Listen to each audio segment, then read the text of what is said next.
And we're live.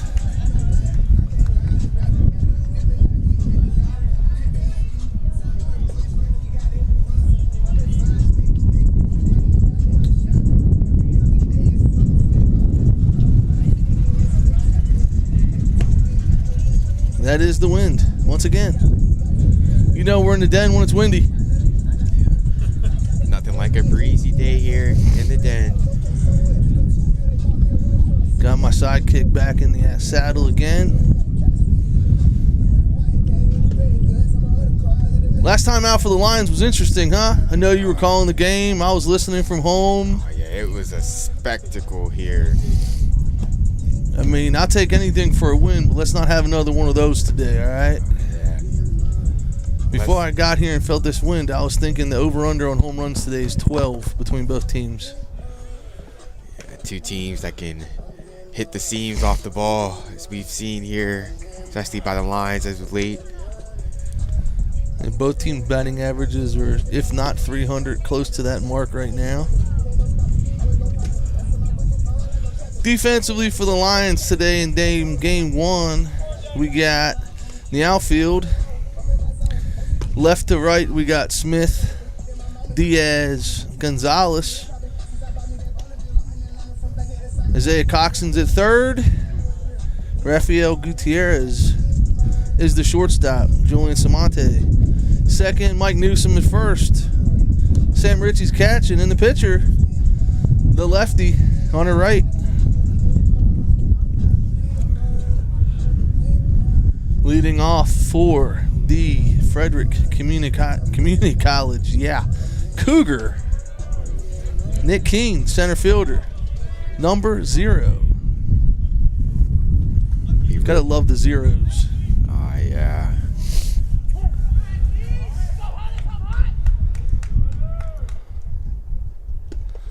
Curveball in for strike one. Yeah, if Hunter's gonna have a good day out there on that mound, that curveball has got to be there.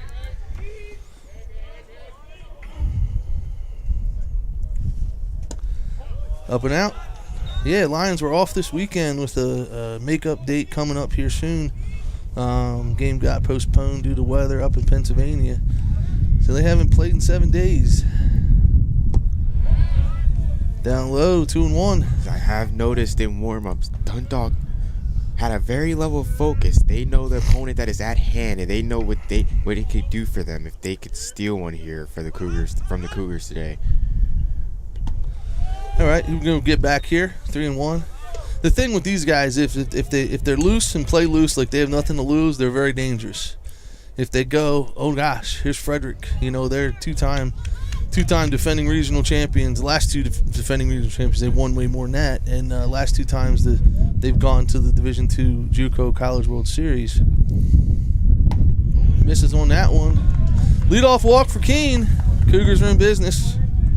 Well said, well said. You cannot be intimidated by what they've done in the past. Although their record is stout, it is a fresh day. We have to live in the present. Remember, these guys put their pants on the same way that our Dundalk Lions do. We have the talent, they have talent. Pitching, that's ball one, just missed to Daniel Herrera, the right fielder.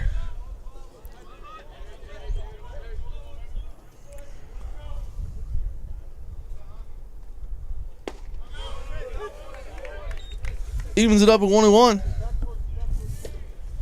We're going to get some quality innings here at the right. Mm-hmm. Seems to be locating the fastball sort of well early. Not throwing too many non-competitive pitches so far. Just missed. I think this is probably similar to how it was last week, where the entire pitching staff was available for both games today. So we have no one that's unavailable. Yeah, Dundalk with an all-hands-on-deck mentality for these 2 games here. Conference games also very important. Just missed. That's a tough one there. Yeah. 3-1. Interesting how right adjusts to this strike zone as we go along in this game.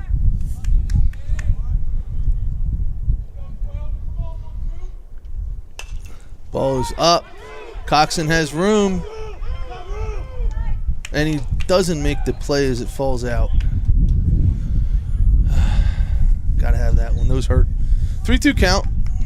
Tough play there by Ice. I think he tried to basket catch last minute and didn't work out for him.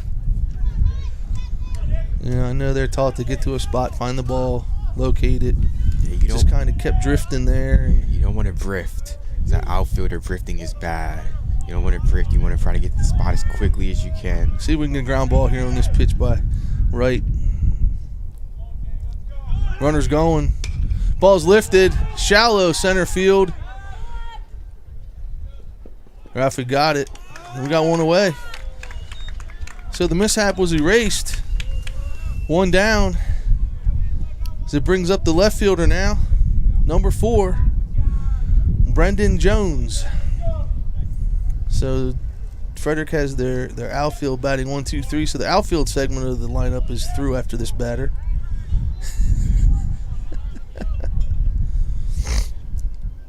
Oh, just missed. Nice stop by Richie. Could have maybe been an interference there by the batter. He didn't stay in the box. That's what the umpire's telling him right now. You got to stay in the box. The box is yours. Everything else is his. Be real key. Lefty on lefty here. So we see a dose of breaking balls here.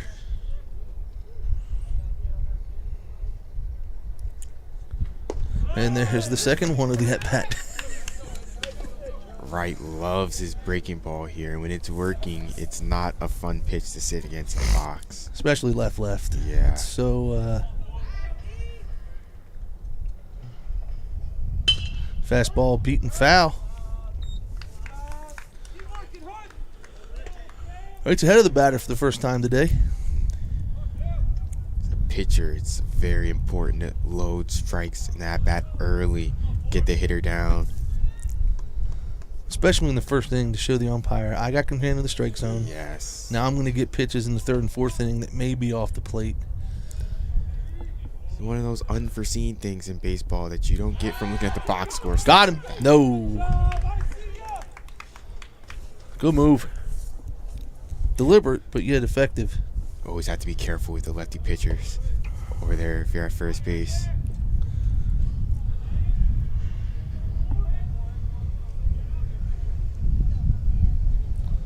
Big looper, misses high. Evens the count of 2.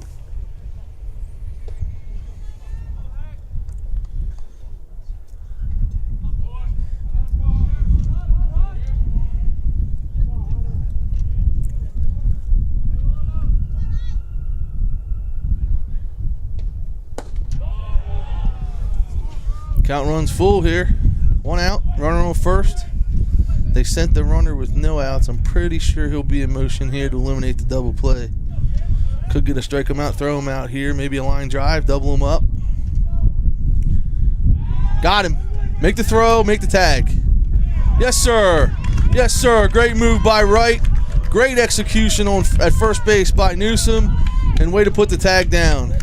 Well executed play there by the Lions. They knew that the runner was most likely to be in motion, and they jumped the gun on that one. They were rewarded. Now we get full count, 1 pitch. We're out of the inning and we're at work. It's going to be important for Dundalk on defense to make plays like that. Big first pitch, big pitch right here. Ground ball to Samonte. Pretty elementary there, and we're out of the inning. Great job. Erased the walk. Erased the first batter walk with the pickoff play. Settled back in on the second and 3-hole batters. Got a pop up and a weak ground ball. Now the Lions are going to be in action here. Inspired Dundalk team coming off that electrifying win last week. They're going to give the Cougars all that they got today in these 2 games. And I mean, you look at this. I mean, I'm not going to do the math here, but we can go through as we go through this lineup right here with what they have. That can give you a little bit of an idea of where they are statistics-wise. I mean, this batting lineup right here is coming in is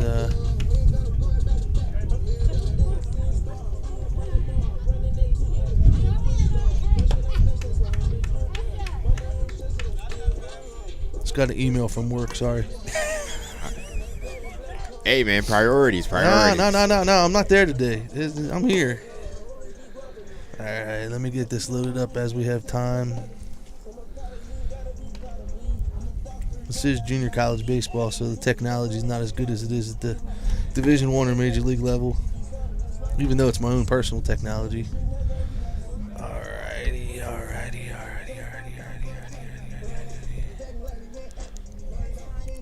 One of these days, maybe.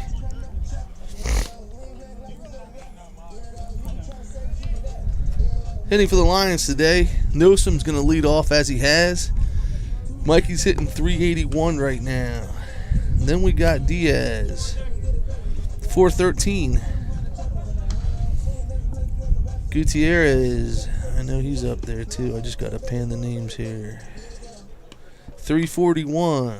Richie. All he hits is extra base hits, 340. Coxon, another one that only hits extra base hits. 375. Robbie Smith, 410. Slamonte, 282. Lux is the DH. He is at 375. I mean, just look at that there. I mean, it's a good lineup when your lowest average is 282.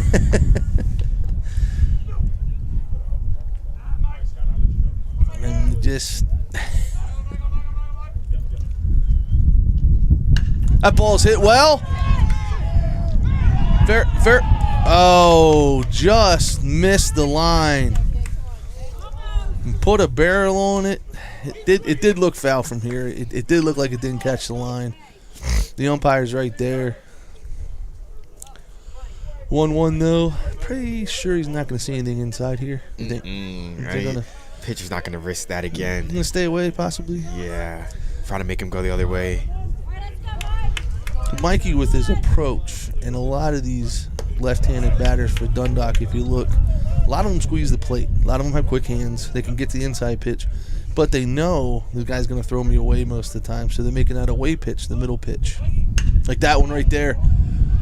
Wynn's going to knock that one down to the track. We got one out. Good swing. Good swing on the ball. It's not a bad barrel to have on your first at-bat of the day. Yeah. Hey. Drove the baseball twice there. Just got it hung up in the wind a little bit. That's usually the wind-free zone right there. You hit that zone, it usually goes out. You must have missed it by like an inch or so.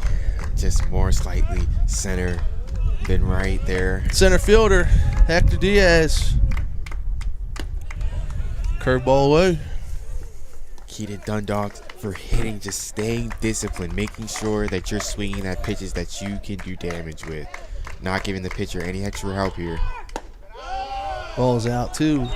They've done a good job up to this point in the game. Mikey being selectively aggressive. Hector now with the 2-0 count here. Hector's one of the 3 freshmen in the lineup today. As he's become the everyday center fielder, and well-deserved. Well-deserved. This guy brings a lot of dynamicness, if that's a word, to the lineup on both sides of the ball. Not a problem. 3-0 ball. We'll take that one.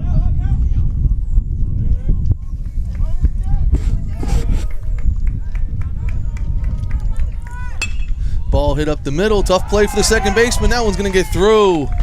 Oh, ground ball with eyes. First hit of the day. Great approach there by Diaz. Staying middle. Gets rewarded. Ground ball sneaks past the second baseman. Having technical difficulties up here.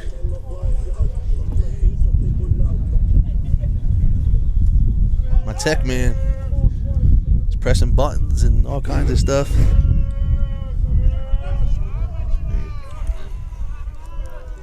The shortstop didn't way to hang off that one. Rafael Gutierrez, another one of those freshmen, shortstop.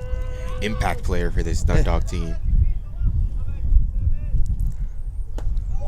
A lot of these guys have just grinded their way into the lineup and stay in the lineup, and you know, to fit in with the core nucleus of coming back. This is As I alluded to last week, it's a special group of guys here this year. Ball's hit right at him. Bad luck. Bad luck. Keep swinging. Hit it on the button. Now we have the king of the extra base hits. Catcher, Sam Ritchie. I think one time I looked, he's got home runs and doubles and like 2 singles on the season.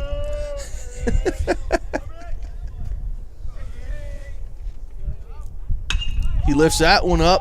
Tie. It's going to be rather routine here. Yeah, anything up's going to get knocked down by that wind. As you look at the flag out there, it's just whipping right now. Dundalk making a lot of contact there that first inning. Yeah. Great thing to see. Limiting the strikeouts, contact. Dundalk, it's been a focus, a mindset shift this weekend where they got a message somehow relayed from a major leaguer that told them that the key to hitting mostly, or just having a good mentality at the plate, finding your pitches and hitting the ball hard. Sounds real simplistic, but sometimes that's all it is. Like you see an at-bat there by Rafa. That is a great at-bat. Ending up in hard contact. Sometimes you're going to find a glove. Sometimes it's not. You just keep hitting the ball hard. Yep. Something that this Dundalk lineup does a ton, and good things will happen. It's the keep swinging mentality. And it's just to keep grinding, you know.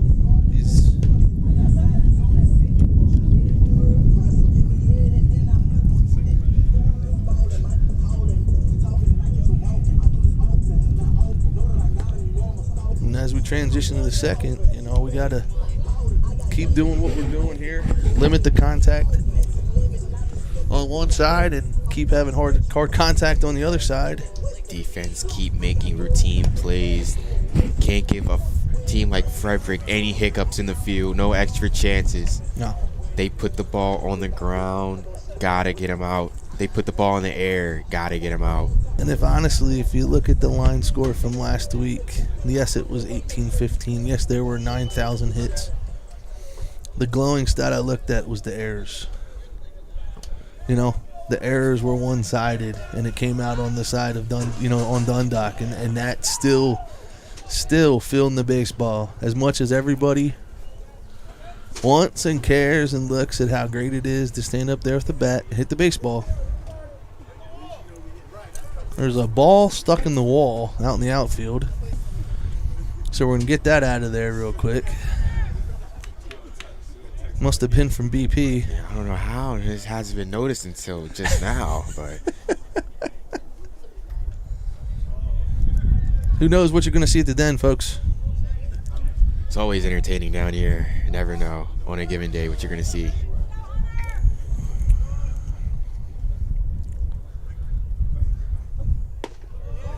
Just off the plate here for the DH. Number 6, Masters. If I'm reading their handwriting correctly. Pitch looking a lot like the first one. Drops in for strike 1. It's abusing that curveball so far. He's right. If he can get that down now. After he can get that, and then something special here. Yeah, it's going to have to be interesting to see. Another one drops in. Curveball, but you're going to have to find that fastball. Got to locate that. Yep. That, yeah. Got to locate that, or they're just going to be sitting soft. And then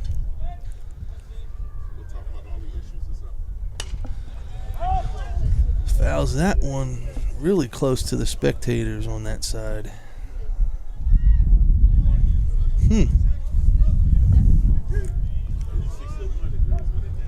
Interesting to see how Wright will throw this next pitch if he goes back to that curveball, as he does. Yes, sir. Ground ball to short. Handled. Throw across. And we got one.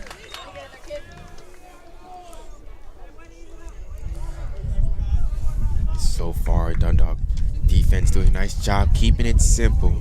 Just fielding, stepping, and throwing so far. game like this, you just got to do the simple things. Nothing special, nothing out the ordinary. Catch, step, and throw on defense. Batting now is the first baseman. Beats that one foul.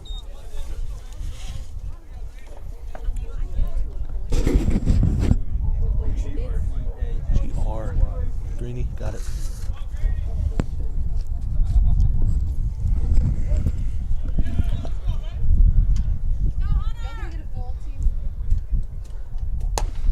Pitch away, evens the count at 1. Bro, with that fastball, he continues to miss It's high up. a little bit. Yeah. That's scary when it's up.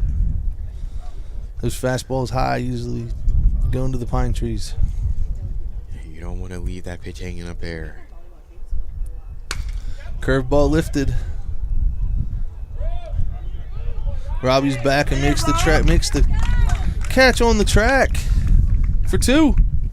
Robbie out there staying composed, feeling that wall out there, doesn't feel anything, stays composed, stays with it, makes the easy catch for out number 2 here, top of the second. The shortstop, number 7, Wilson, the batter.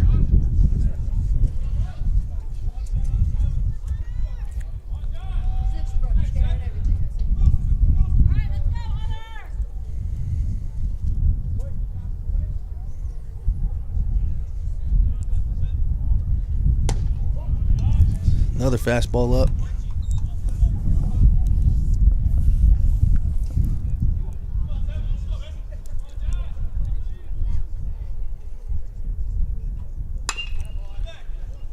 Ball beats up ice a little bit there. Third base gets through. Tough hop.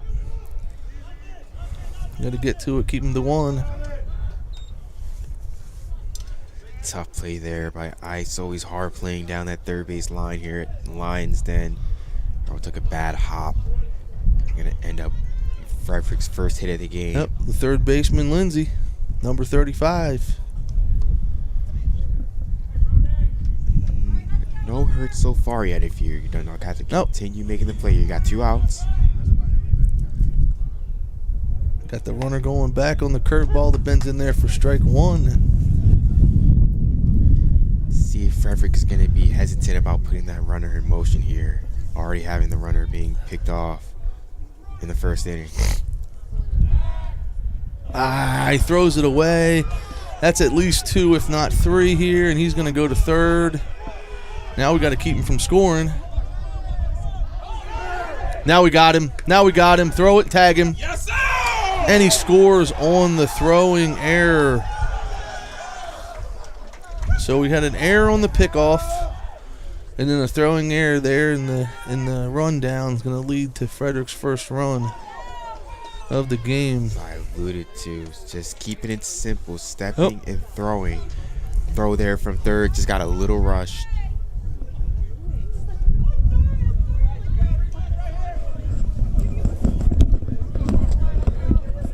Throw there from third, just a little bit rushed. Just glanced off the glove of Richie there at home.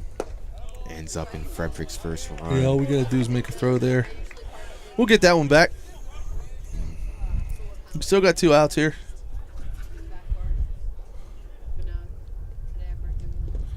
Ball's down. Good stop there. Didn't go.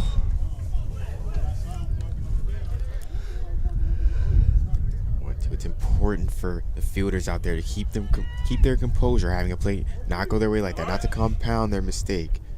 Let's get this last out here and hit the bottom of the second. Ball's lifted foul.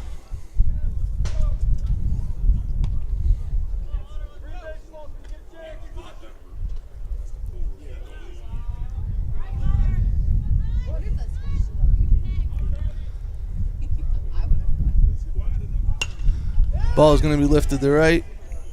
Comes in and makes the catch and ends the inning. So 1 on 1 hit. Scored on a couple errors there. Now we heard Lions are down 1 going into the second. Coming up here for the Lions. Coxon's going to lead off. She had 2 home runs last time out, and I want to say a double, possibly a single. Robbie Smith, another one with 2 home runs last time out. Now, Samonte was not in the lineup there for that game last week. And then you have Lux, who was double, single, maybe 2 singles and a double. And then Ivan batting ninth. Sorry, replaced MJ there late in the game, and I know he scored I believe he walked, if I'm not mistaken. Yeah, this is a lineup that can cause chaos 1 through 9. So there's no inning that you can let your guard down here if you're the Cougars. This offense can put it to you and put it to you in a hurry, as shown last week. Yeah. Although, we alluded to the batting average earlier, but the on-base percentage the Lions has right now is, they're doing a great job at getting on base. I tell my high school kids all the time, you can't score until you get on base. You got to get on base first. Once we get on base, then a lot of things happen. Pitcher got to go from the stretch. Infielders got to move their alignment. Things they're not necessarily comfortable doing all the time. Mm-hmm. Yeah, everybody likes to glance at the 3-run homer that goes over the fence, but everybody forgets about the 2 runners that had to get on for that to be a 3-run home run. Yep. It's all important. The small stuff matters in a sport like baseball. You have Ice stepping in to start off the bottom of the second. All right. Ball's lifted high into the infield. That's going to blow 7 different ways. It's going to be trouble. And it's drops for a single. Yep, that ball is going to swirl today, folks. Infield pop-ups are not going to be fun, as they weren't last time out, too. 3 of them dropped last time out? Yeah. Yes, in this level, that ball has to be caught, but it's not always caught in the big league level either. Yeah, the communication was there. It's the third baseman just got caught up in the wind. And he started 2 feet foul and almost ended close to the mound.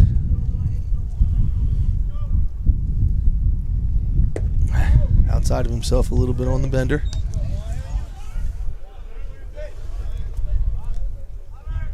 Smith just very quick hands, very quick to the baseball.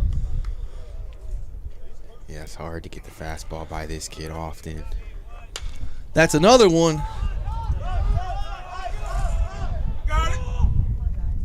And they make that one there. 2 skying infield pop-ups. Do a better job of maybe. It's hard to see when you pop a ball up because it might be out in front. The backside might collapse. The hands might drop trying to spin for the breaker. You got to keep everything square. Get more line drives here for the Lions. The second baseman, the pride of Urbana. Ground ball. Backard makes the play at third. Ooh, that's a rarity so far. There it is. There goes one. Coach waiting for Rico to make one at first. I don't know if that one's going to happen, folks. You never know. You never know with Rico down there. He's a mystery down there. Might pry. Looks like a curveball here. Yep. Stays outside.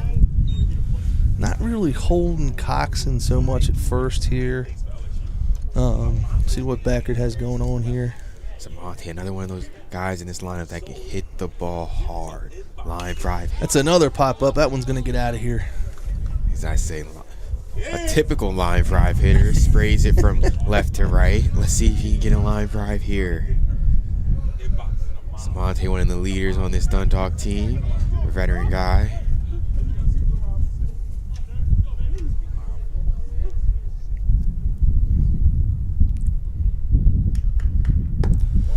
Balls away. Yeah, them class of 21 guys are coming through right now.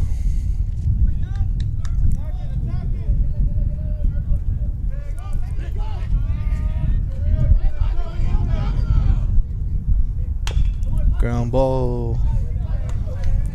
2 in a row.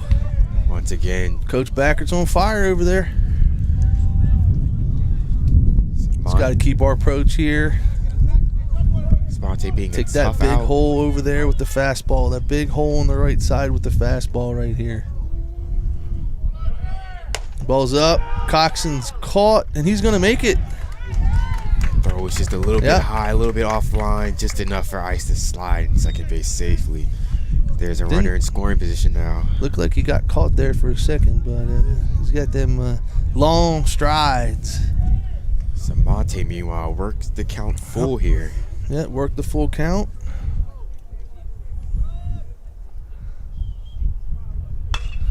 Ball's stroked foul. Samonte being a tough out to get at the plate. Seen a lot of pitches. Mm-hmm. Was leadoff hitter last year for the Lions, so he's kind of still in that mode here in this at bat, which is nice. Running the pitch count up a little bit. Right at him. And they got ice caught up. Unlucky. Unlucky on the line drive. Hit it hard, just right at him. And where we haven't been lucky yet, they're the Cougars have been on their base runner. As we saw last week, Lady Luck can change. Dundalk got a lot of lucky at-bats that didn't go their way the early part of last week's game against Ocean County. And boy, did that luck change late in that game. Dundalk just needs to keep hitting the ball hard, keep putting runners on. It's a game of failure. You can't get frustrated, You got to think 30% is, like I said, 30% is Hall of Fame, Well, we got a few Hall of Famers in that case in this team, man. Well, career-wise over a long period of time, yeah. but you know what I mean. That's always been that milestone, is that 300. You hit over 300, you're doing a good job. And they even make you feel better because they call it 300 when it's really 30%. Yeah. I mean, if you were a basketball player and shot for 30%, you probably wouldn't play much. If you were a quarterback that only completed 30% of his passes, you probably wouldn't play much. If you were a salesman and only completed 30% of your sales, you probably wouldn't have a job, right? Yeah. But yet in baseball, you can do it 30% of the time and make a pretty good living out of it. Yeah. Let's see. Interesting to see if Wright can find that fastball here. The curveball has been working. He's been getting all the plays that he needs out of that curveball. If he can cement that fastball, it can be dangerous here for the Lions as he goes on in this game. Very scary sight if he can just locate that fastball. We have the competitive pitch back. 8-hole hitter here, the catcher.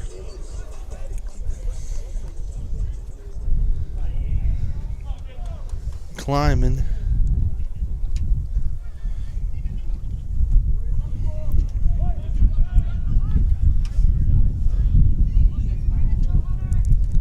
There's a fastball for strike. All right. It's a very good sign. There it is. I'm waiting for that one today.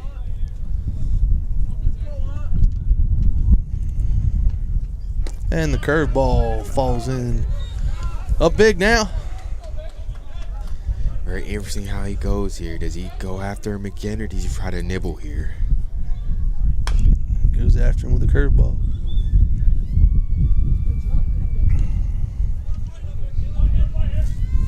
I like that. You see too many college pitchers just do that non-competitive, 0-2 pitch in the other batter's box. And yeah, sort of like a waste pitch. Yep. Only runs up the pitch count. Fastball is going to fall in for a base hit to the right side. Great job by the batter there.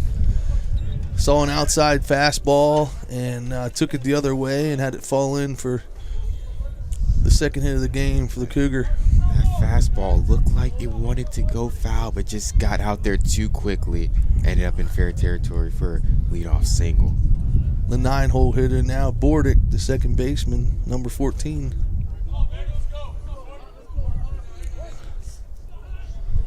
Runners on have been an issue so far. Bunt. Good bunt. Good play by Newsom to come off the bag and make sure he has the ball there. That lefty coming down. Ice was way deep there. The 9-hitter doing his job there. Yep. Getting on. Now Dundalk, see how their defense approaches this here for the first real test in today's game. The leadoff man, I believe, walked in the first. He raced with the pickoff.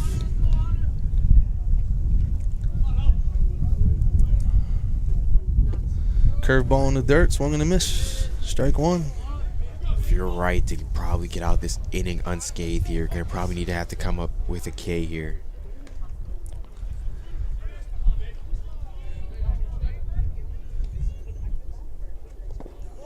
Blocked by Richie. Evens the count at 1. See if he tries to implement this fastball here.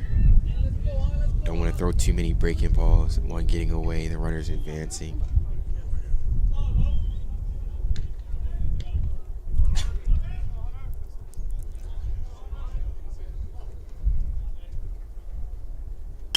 Ball wanted it out. It was in. Robbie Smith's giving chase. Makes the catch. Great out as the ball headed towards the gap. The runner caught between second and third did not tag. Robbie makes the catch and the runners do not advance. Yeah, Richie was set up outside and that ball ran right in on the batter's barrel right there. Great job by Robbie Smith in left field running that ball down.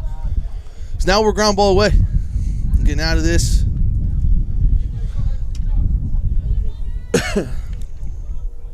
See if Hunter can make that curveball, induce a ground ball here out this left-handed batter. Ball's gonna stay up there. You don't want the curveball floating up there.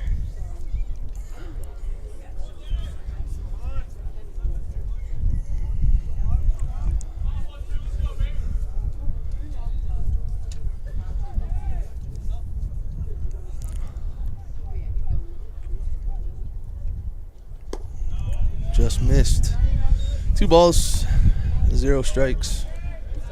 Most likely seeing a curveball this On pitch. Herrera, the right fielder, the 2-hole hitter. Fastball, counter curveball would really do damage here to the hitter. Another fastball in.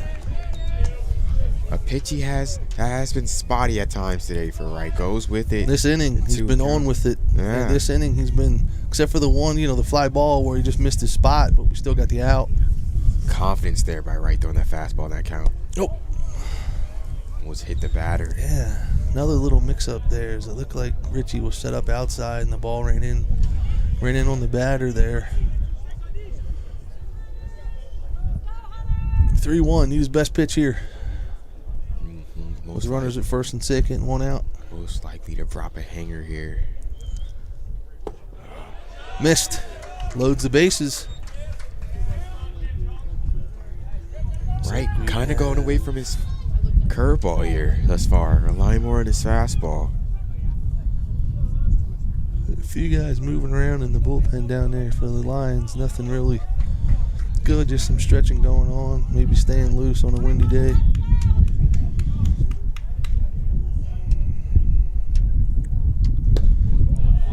Brings up Jones, the left fielder. Jones with a hard ground ball to second base. Could use one of those right now. Possibly get out this inning. That ball is hit to center field. Hector's got it. The runner's going to score on the tag. I would check that at third. I would definitely check that on a line drive at third. Doesn't look like they are going to appeal it. Just check on a line drive because those fly balls are easy to see and score, but those line drives, the sacrifice flies through for now. And Masters the DH, the 4-hole hitter.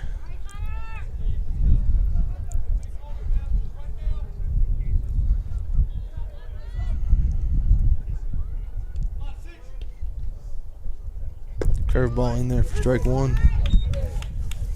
That curveball that Wright needs right there is his favorite pitch. Drops it in there. First strike.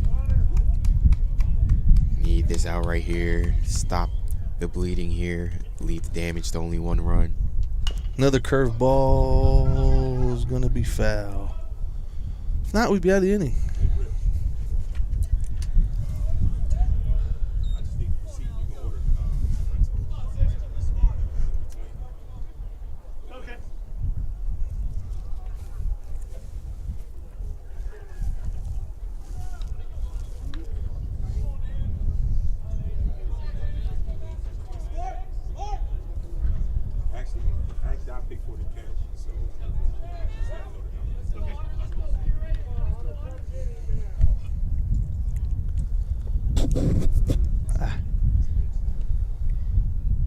Comes back with a fastball blocked by Richie.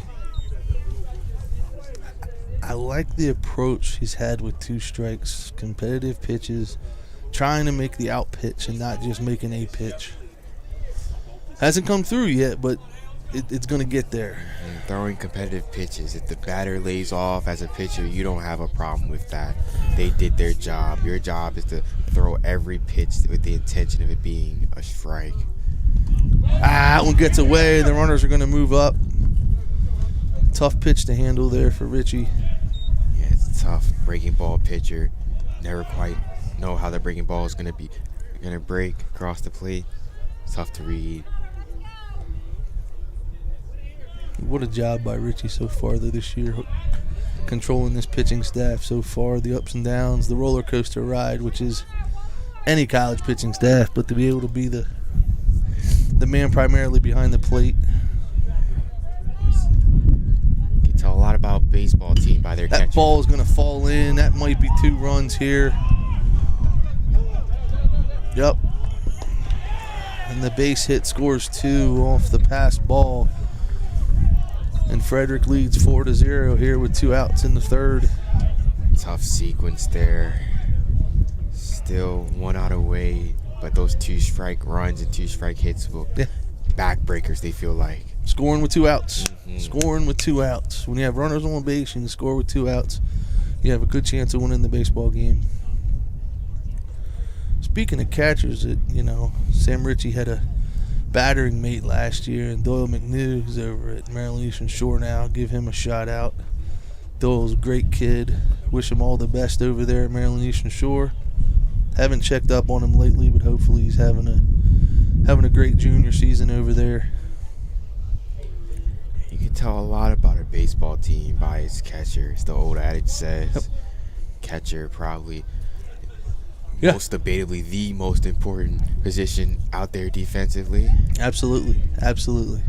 Having a strong backstop is the great backbone of a great team.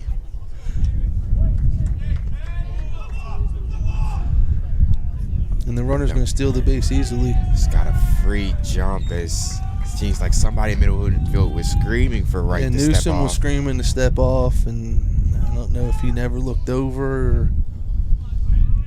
You have to watch those little things. It's an extra 90 base, 90 feet.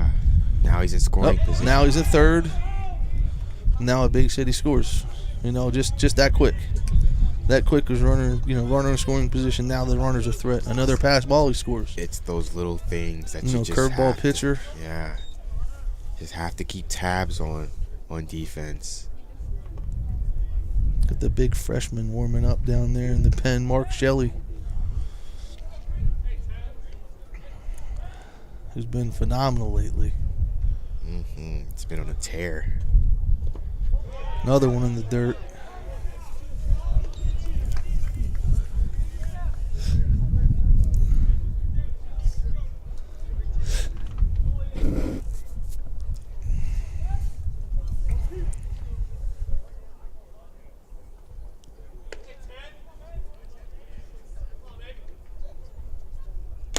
Nice pitch there.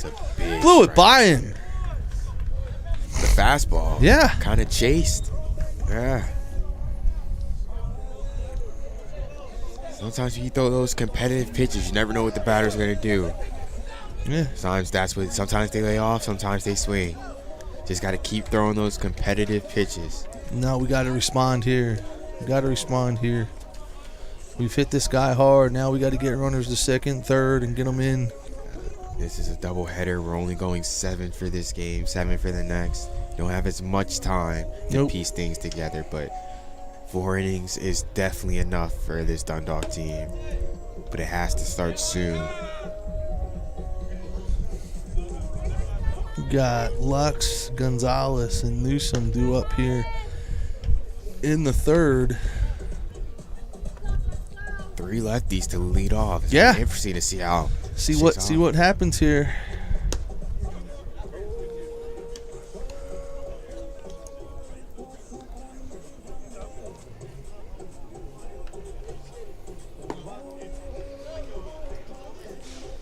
At the Duke, the Mayor of Miami, and Mike Newsom. the All-American kid.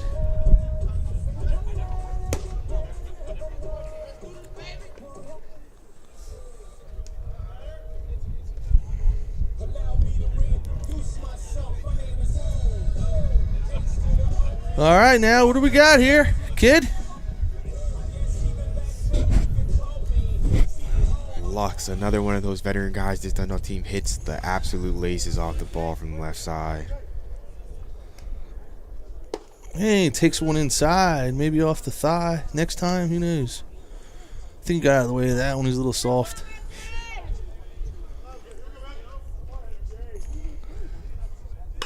Ball's beat down the right side. Little off-speed pitch out in front a little bit.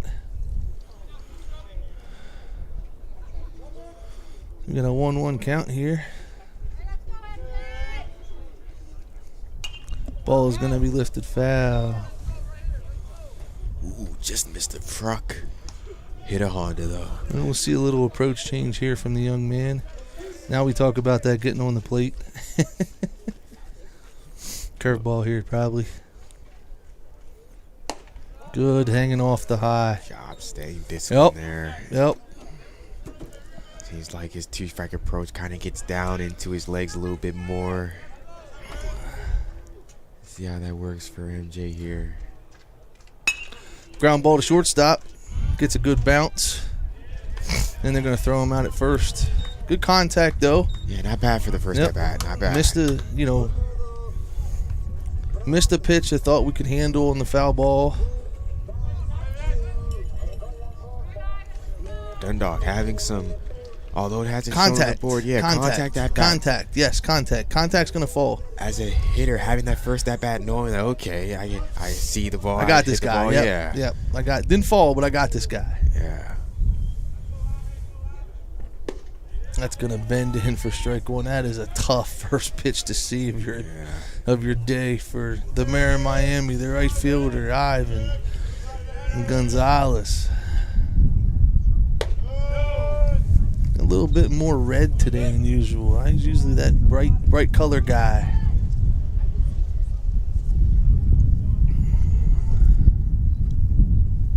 That ball's inside on him. It's going to be 2-1. If you can see how aggressive Ivan gets, 2-1 count. He's got to be getting a hitter's pitch here. Yeah. But I've seen a lot of these guys from last year. Ivan, one of them, MJ, one of them. They've really gotten back to grinding at bats and seeing pitches and not just getting up there and saying, that's mine, I'm taking it. And then, weak contact. They're allowing that, and he dribbles over one there. He can run a little bit, though. Just gets him there. Just rolled over that one. Little off-speed pitch out in front. Couldn't stay back on it. Been through the Dundalk lineup once as the leadoff hitter steps up. No strikeouts. Everybody has been putting the ball in play. Yep. Making them make plays. That's the sign of a well-hitting team. Necessarily don't have any runs on the board. Longer counts. Not. A couple weeks ago, I know we were here, and it was 2 innings were over on 8 pitches. It's like, Spins in another breaker there. You can see the improvement here.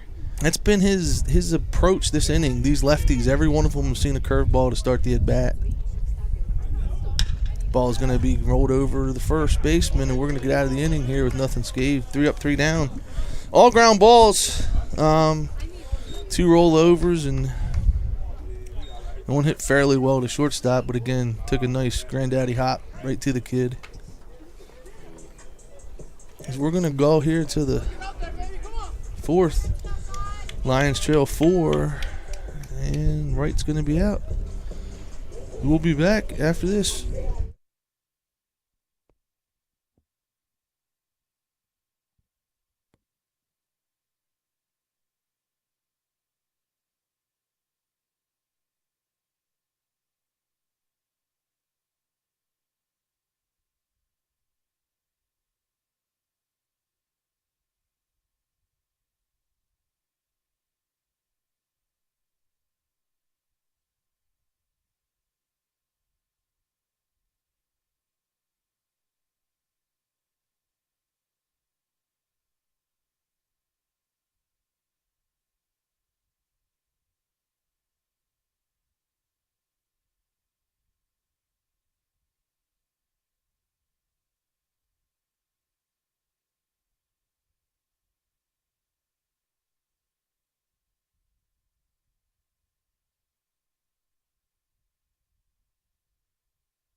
All right, I hope you enjoyed those words from our sponsors here. Any businesses out there looking to sponsor us here on our YouTube channel, please hit us up. Oh, yeah, you can never have too many sponsors. Yep.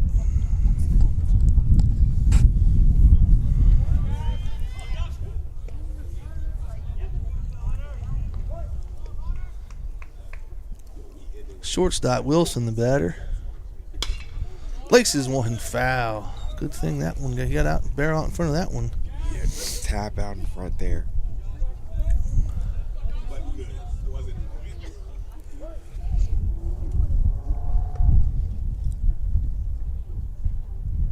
Ball in the dirt, all the way back to the fence.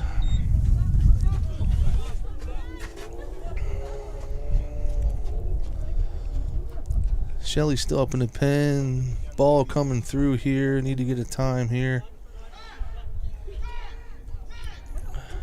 Shame that right was in his windup. Yep, he needs to throw that ball. He needs to just throw it. Even though time's called, he just needs to throw it. You stop yourself there. You could pull something or mess something up. Mm-hmm.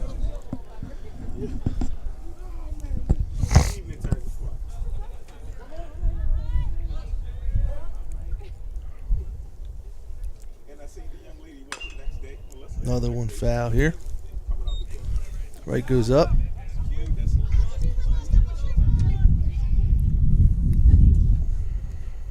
With Shelly in the pen, it'd be interesting to see how much of a leash Wright has here. Yeah. I was kind of surprised to see him come back out, actually. Oh.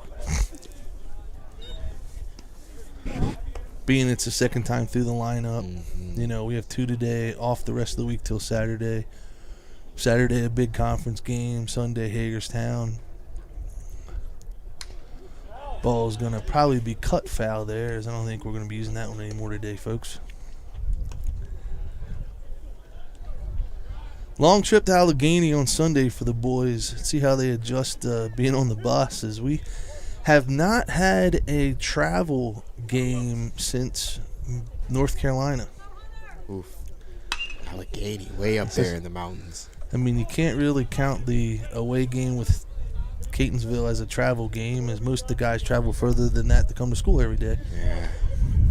But, yeah, the first real travel test for the Lions conference play Saturday all the way out in Allegheny, and then Sunday home for Hagerstown.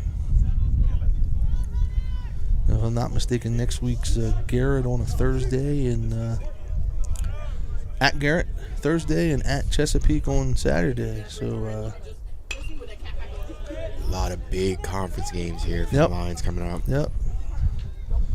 I'm sure the man with the plan, Rich, is real happy. He's got to work on Sunday, and then next week he's got an easy week. No games. He's excited. Yes, sir. I heard he's going to go out to Chesapeake, though, and watch that game. That's fouled straight back. I have to say, my first time on campus when school's in session here, it's kind of hard to find a parking spot coming in today. Oh, yeah, it's jam-packed. Parking lot right across from the high school. Yeah. Pitches outside as the count goes full. My spot is always by the athletic building. That's where I ended up parking today. Difference for me. I don't like it. I want to be back over on this side. If there was any spots. That's another foul ball. Having it back, kid. And he is having it. Yep. He is grinding this one out.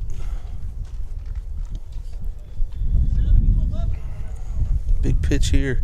Wright can get this out. Both batter and the hitter here. Mm-hmm. 4-0 game. This at bat can go a long way. Oh, misses inside. You foul off that many pitches, it becomes the pressure on the pitcher now and not the hitter anymore with 2 strikes.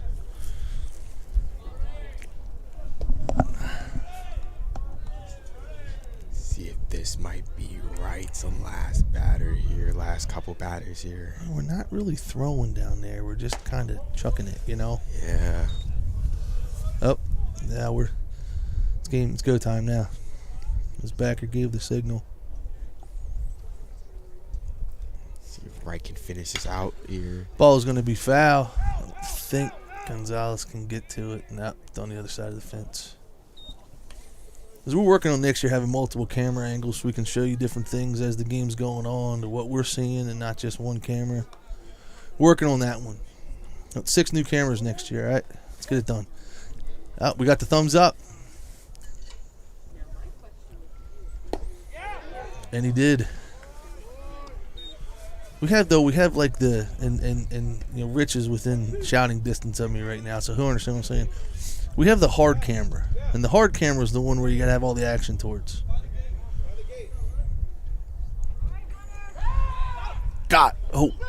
Just missed him there. Runner a bit hesitant with that pickoff move by Wright. Simple throw over can be so devastating from a lefty. Especially when that runner might be in motion here. No. Yes. No. Nice pitch. Nice pitch. Just missed. Yep. Yeah. Honestly, you wonder how the batter took that pitch. 2 strikes. I don't know. There. I don't know. I don't know. It shocked me.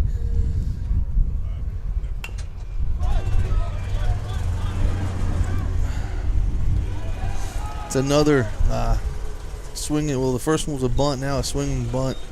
Just unfortunate play. Yeah. Ball that just won't go foul. Pitcher has to get it.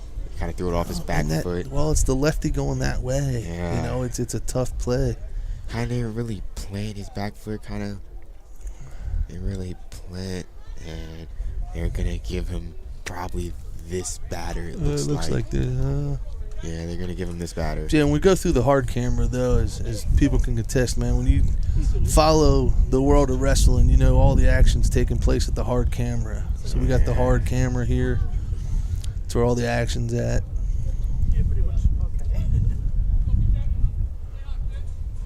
Two on with no out here. Ball's up. Climbing the catcher. Let's see if Wright goes to his infamous breaking ball here. He's actually going away from it. Yeah. We got to get one here. Get one. He got away from it. He's not. It's a shame for him because he's down 4 right now. They got 2 runners threatening now, and they haven't had any hard contact yet. I mean, one base hit to the left that scored 2 runs. Outside of that, they've been out in their front foot, popping stuff up, dribbling stuff around. It's tough. Yeah. One of those things on a category of something you cannot control as a pitcher. Hidden errors led to 4 runs in this game. Pass balls, not being where you're supposed to be, just stuff like that, and find ourselves down 4. Now with the bats, we're making contact. We're not swinging and missing, but we're not getting on base. We're not scoring runs. Yeah. So all of a sudden, 4 can become more, with one swing of the bat. They really haven't done anything to get the runs. They haven't really grinded the runs out. A lot of tricks and errors involved on the part of the Lions. Yeah. Team like this, you can't give them extra runs. You got to make them earn everything. And I even 2-0 hanger there. A team like this, but just teams in general. Yeah. You can't give any out teams free in this runs. league. Any teams in this league, you can't give them anything. No free runs. League's too competitive. Mm-mm. Another one. Evens it up. 2-2. Yeah, Maryland JUCO baseball is very competitive. People don't understand. A lot of them look at it just the junior college down the street. But you look at Frederick's and what's Dundalk's done with recruiting and some of the other schools. What Hartford continually does. Bringing the out-of-state guys. Huntingtown, Hagerstown continually does the same thing. Chesapeake, all those, Catonsville, Essex, on and on and on. I know I'm leaving them out, but you get the point. Yeah. The whole conference. A lot of talented hitters that can make you pay. That gets by, and that's going to be 2 runs on the slow ground ball. Another slow, weak contact leads to 2 more runs. Just there, have to make the simple plays. And that's going to be the book on Wright today. Unfortunate for the young man because He had a couple walks. Yeah, a couple plays that might not have been directly his fault that he ends up paying the price for the stat book today. Yeah, walk 3. Couple wild pitches hurt because that led to runs. Definitely led directly to runs, but 5 earned runs with no real contact. 5 hits, but how many of those hits were really like just laced? Besides maybe 2. I know 2 of those 5 hits didn't leave the infield. Yeah. I mean, probably the hardest hit ball was caught by Smith out in left field. He had another ground ball that kind of ate up ice at third base. Had the one there to short. Yeah. Had the space hit over here. Well, that's just a lot of tough luck. Unfortunately. Here's a guy in Shelley who came in, has been doing his job out the bullpen, getting outs. Just shut down. He's just been shut down so far. Outside of, I think, one outing, possibly Catonsville. I don't remember seeing that one, but looking back in the box scores. That Catonsville game is probably going to be somewhat of an anomaly for Shelley here as we go along this season. Right. We got to learn from him. He's in the learning phase right now, as they all are. I mean, even the kids that were here last year, they're still in the learning phase. You look at the big picture of college athletics, they're still only freshmen and sophomores. Yeah. There's no juniors and seniors. There's no guys that have been doing it 3-4 years. You don't want to sound too elementary, but you do have to take lessons from the challenges you might be presented from this game, whether it might be missing a ground ball or striking out. You got to take a lesson from all of that because there is something to learn from all that. It's way easier to learn when you get your butt kicked than it is to learn when you're successful. Mm-hmm. If you did something wrong and you got success out of it, it just breeds bad habits. If you're feeling a ground ball wrong your whole life, but it keeps happening, then you get to the next level and you can't do that because now they're faster, they're stronger, they hit harder. You lost all that. You lost that momentum. If you're a lot of these guys, your swing's not where it needed to be. You're not going to have success as you get older. You might hit 12-year-old bombs, but when you're 14, you can't hit the ball anymore. Mm-hmm.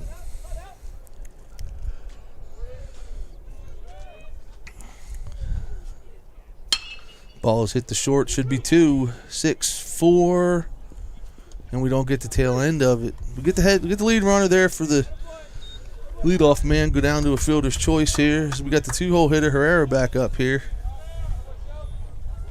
with 2 outs. 1 pitch, 1 out. Gotta like that.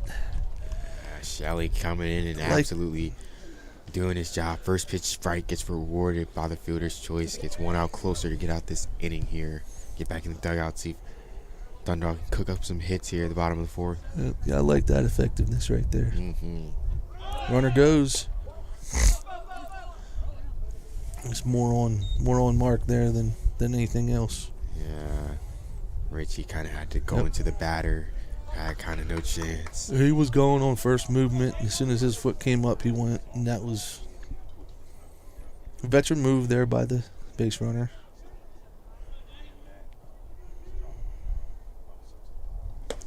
Shelley has to watch it here. Look out. Kind of zipping those pitches into the left-hander's batter's box here. Gotta watch for that. Looks like he's falling across his body a little bit.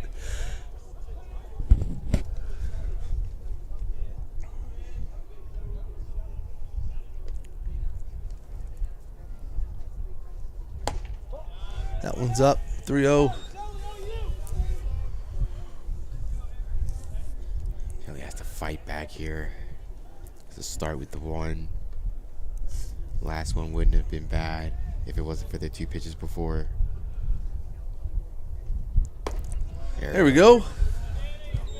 Right down there at the spot, kind of low and away. See if he goes back down there.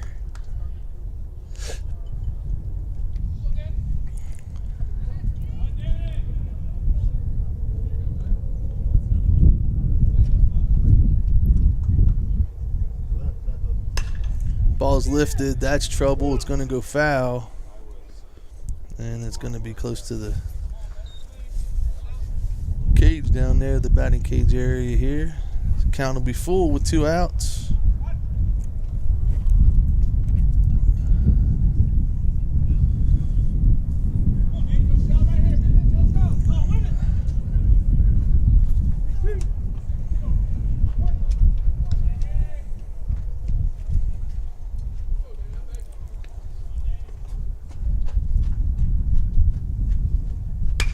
Ball's lifted to right at Gonzalez for the catch.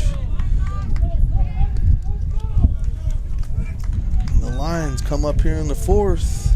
We'll have Diaz, Gutierrez, Richie due up. We got to get some base runners here, boys. We got to start knocking it over here. We've knocked it around. Now we got to knock in holes. We've done a good job of hitting the ball to them. Now we got to hit the ball away from them. You know, we got to get through the lineup here, get some runs, get deep into the lineup here. Keep putting up competitive at-bats. Keep fighting. Keep swinging at good pitches. Keep the ball from out the air, for one thing. Seen a couple Dundalk hitters waste at-bats on pop-ups. Yep. Can't afford that as we go on into this game.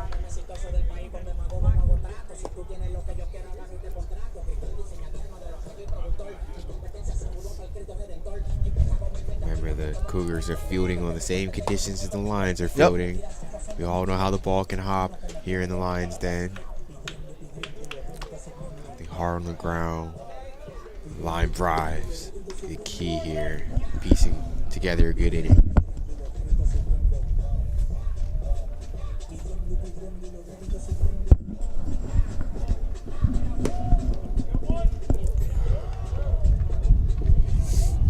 Center fielder, Hector Diaz, going to get us started here in the fourth.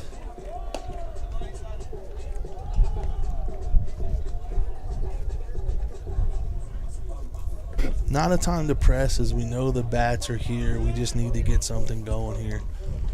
Need to have some things fall for us. We've had a couple unlucky line drives. We've had some unlucky ground balls. With this lineup, of course you want the 6 runs back, but we don't need them all back now. Nope. There's not going to be some big 6-run home run that's another curveball in for strike one on the first pitch of the batter. Starting off another guy with a curveball here. Most comebacks in baseball are slow and methodical. Just outside. 1-1. Dundalk needs to be slow and methodical here. No need to rush, but to move with a sense of urgency here.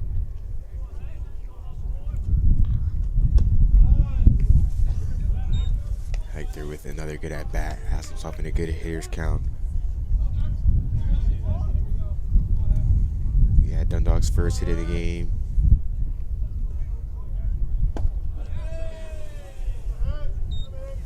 Swings through that pitch. Strike 2.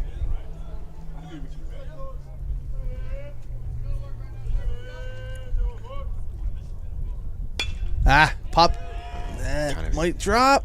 Nah, just hung up there. Too much lift there. Sometimes we see those excuse me sort of swings, sort of tap and land. Just got a little bit too much of the barrel there. Got caught out in his front foot and just flicked the wrist.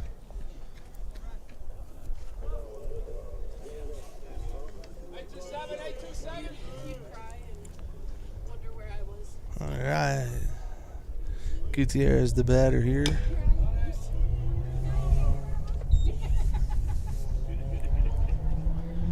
Gutierrez out in front of that pitch, taps it foul a little bit. A lot of soft stuff here coming from the pitcher here the last 2 innings. Dundalk's starting to swing more at his breaking stuff.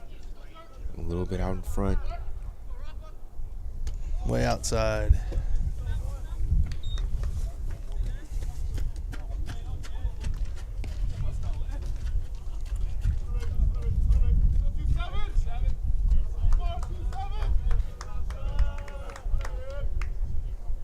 Another ball way outside.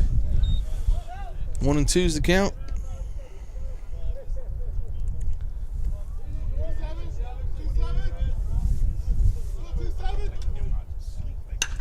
Ball's driven to center field. Center fielder's under it and makes the catch for the second out. A little too much. A little too much air into that ground ball. As that ball came back, kind of got the shortstop. Yeah, knocked his glasses off. Infield. Weird. The catcher, Sam Ritchie. Quirky side play there. Sam Ritchie, another guy, hits the ball hard. Need a line drive here by Ritchie to keep this inning alive.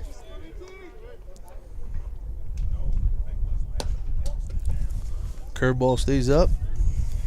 Job laying off the breaking ball, probably wants to sit fastball here, especially early in the count. 2-0. Here we go. Don't want to lay in there. Don't want to lay one in there to this guy.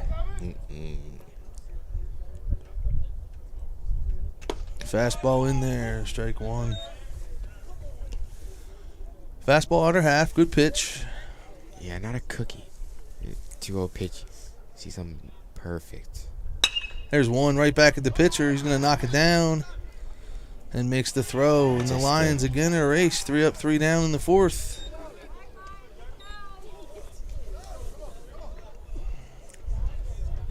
Comes off the field, kind of favoring that right side there where you got hit.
And we're back here in the fifth. Excuse me.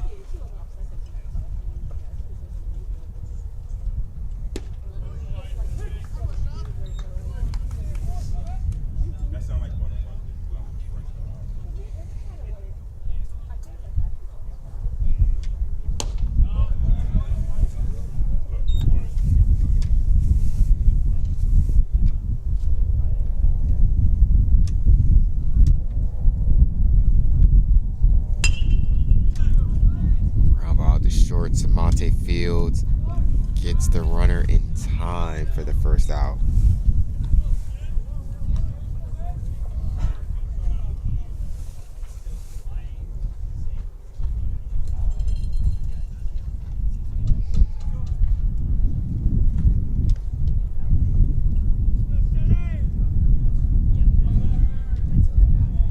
Shelley, as he comes, fires in there for strike one. One thing about Shelley, he likes to fill up the zone.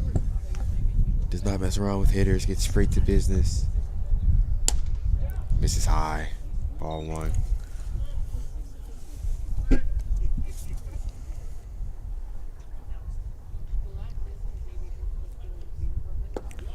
Good pitch, just missed.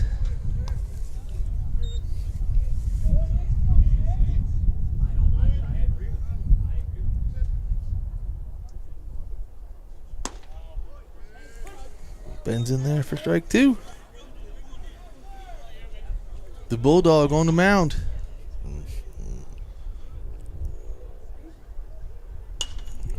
Ball's going to be fouled away down the first base line. Off the aquatic center.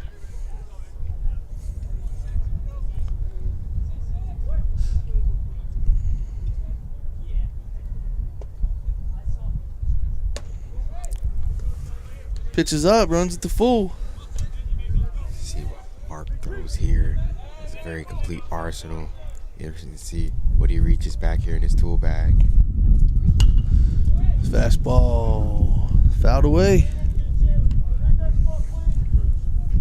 Count remains full.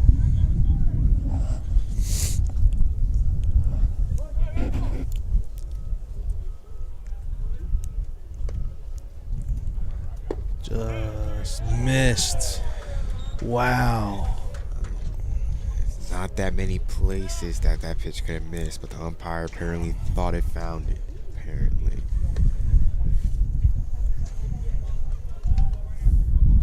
Tough sequence there by Mark.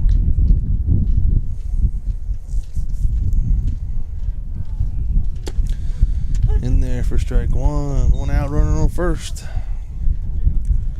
Movement again in the Lions bullpen. They're saying he did step off. Yeah. A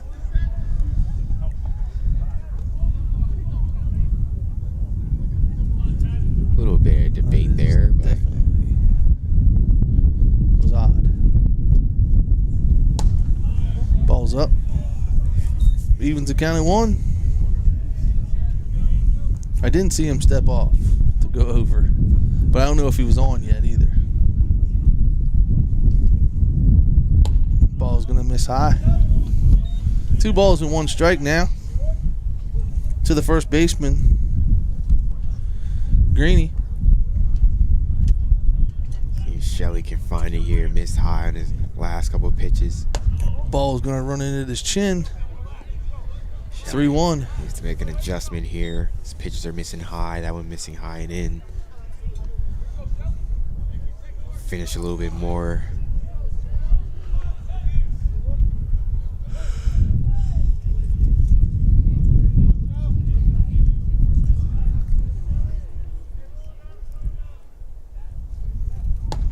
Curveball's gonna stay up. He's gonna walk the batter. Now he's looking for answers here. Yeah, he's gonna need some help out there. The shortstop, number 7, Wilson. Another guy in this perfect lineup, grinding out on that bat. Yep. His last at bat probably had more than 10 pitches.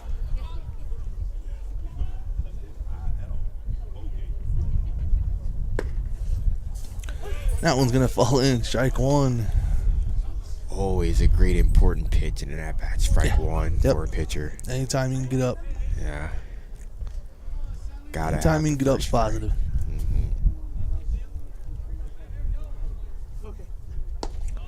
Just missed on the pitch there. 1-1.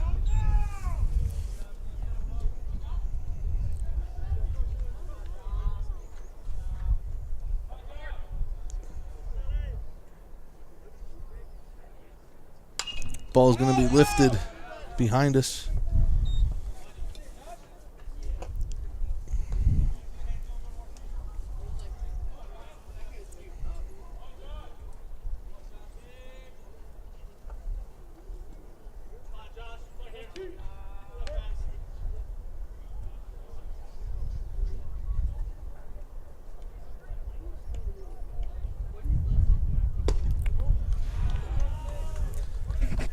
Evens the count of 2. Gets away from him a little bit. Those breaking pitches have been getting away from Mark this inning. Just a little bit sloppy here.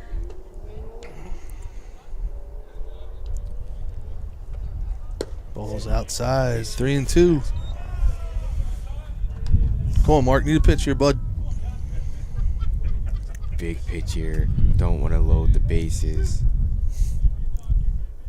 Already chasing 6 runs here in the top of the 5th. Ball's going to be hit up the middle. Base hit. He's going to score at least 1. Greeny's going to head to third. Gonna have runners on the corners with 1 out.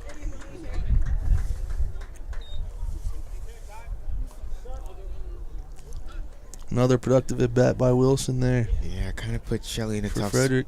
Kind of put Shelley in a tough spot there. Knew he had to make a pitch there. He made the pitch, lines it over. Samonte's head at second base. Results in a run. They had Pitchers, it's out, up, and now there's no one up. for here. pitchers, it's so important to make sure that you just throw a pitch competitively. Mark stuff in that bat, the off-speed stuff was kind of getting away from him. The fastball kind of ran away from him at times. put himself in a tough spot here. Runners with the corners, 1 out. See Got speed. Speed at first. See if he can dial it back just a little bit to see if he can hover more around the plate consistently here in this at-bat. Ball's crushed to the gap. Smith's there. Runner's going to tag and score. And the Lions are going to trail 8-0.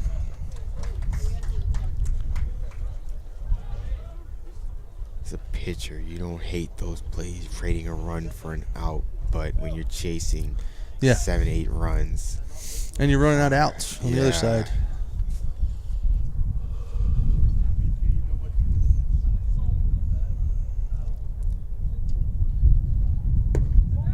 Misses there. Catcher. Kleiman's the batter.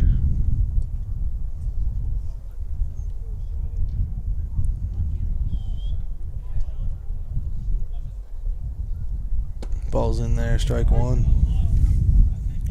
1-1. Shelley can fire another strike here to avoid being in a hitter's count here. Curveball right in there. Great pitch. Yep. What could have been easily a 2-1 count has gone to 1-2, and now Shelley has an option. Maybe another one of those. What he can throw. Goes fastball away. It's high. That's still a 2-2. tough count for the hitter here. Shelley still has options of what he can throw here.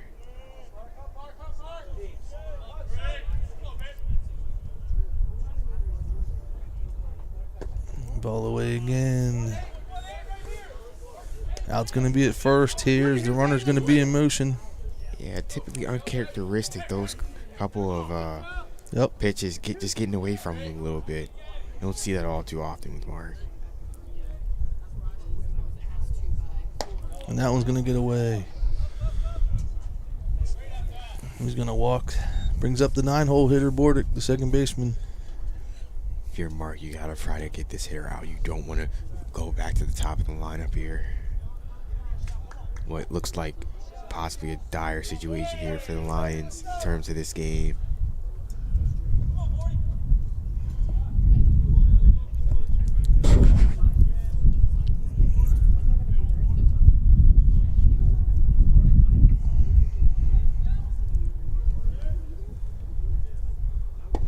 Ball's away.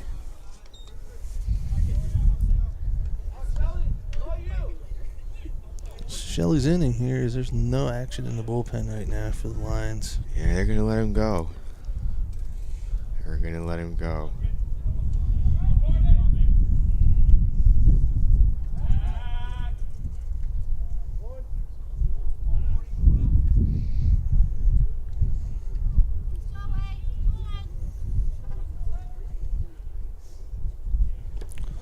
Misses on that one too.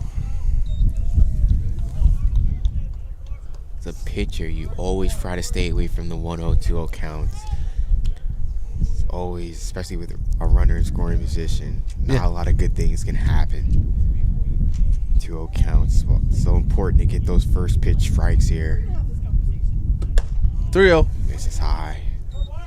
Mark's command is just inconsistent right now. Needs to reach down and find it. That might be taking a couple miles an hour off the velocity, something to throw strikes here. As he finds one here. Yep, got one there.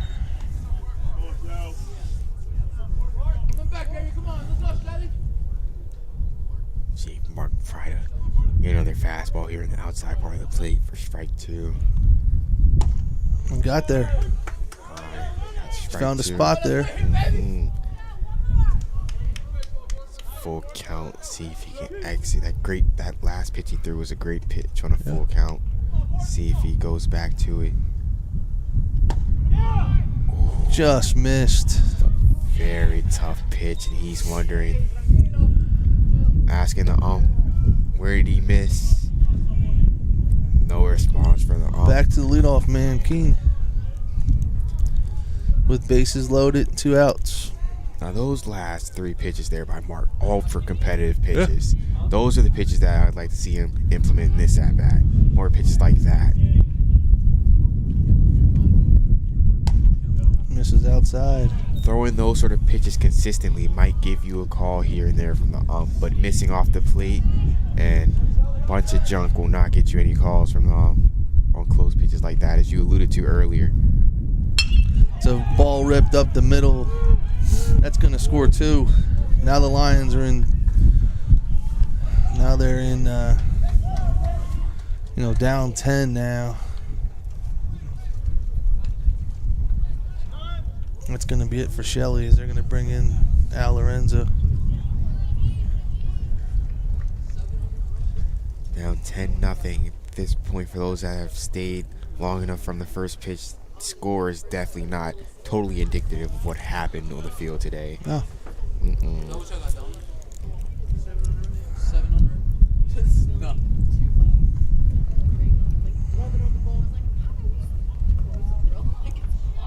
Dundalk just had a couple plays that didn't go their way.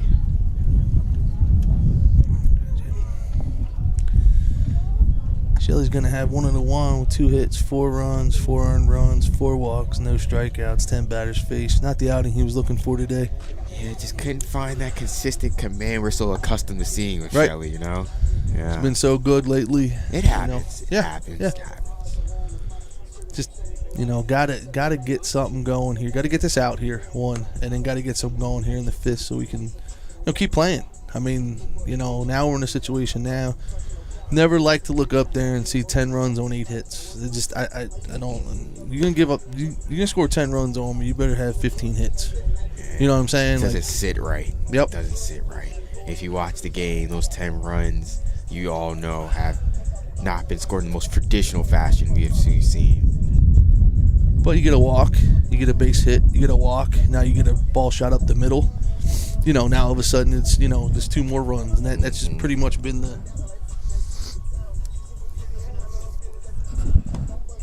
the story today. Early on it was maybe some mishaps. A bunt and a swinging bunt added guys on. We were unable to make the play at first. Yeah. A failed pickoff, led to a score. I implemented earlier, the defense was going to be vital in this game. Not so that making errors, just those throws that Mikey might have to come off the bag for. That's a base runner that could turn into a runner on second to a pass pitch, and then a base hit up the middle, and that's a run. Very timely offense here for Frederick. Daniel Herrera, the batter here. All this with 2 outs in the inning. Dundalk again, it's another inning where they've scored multiple runs with 2 outs. And gets the first one to fall in there for strike 1. Good start by Lorenzo coming out the bullpen, firing a strike.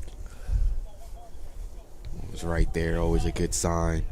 Bordick at second, Keen at first. Misses on that one. Both runners are going to move up. And if we don't, there we go.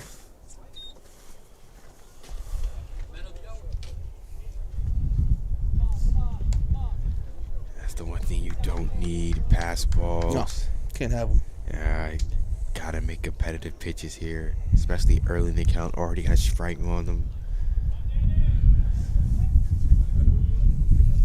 As a pitcher, strikes. If you throw 99 or you throw 69, strikes. This is low. Now as a pitcher, you kind of back yourself into a hitter's count here, 2-1. Batters statistically hit way better in counts like 1-0, 2-0, 2-1, 3-1. The high school coach that I coach against, I hear him at third base or in the dugout all the time saying, let him see how far he can hit it. Make a pitch, it's a strike. Challenge him the same way he's trying to challenge you. Oh, got him. Throw it. Now throw it.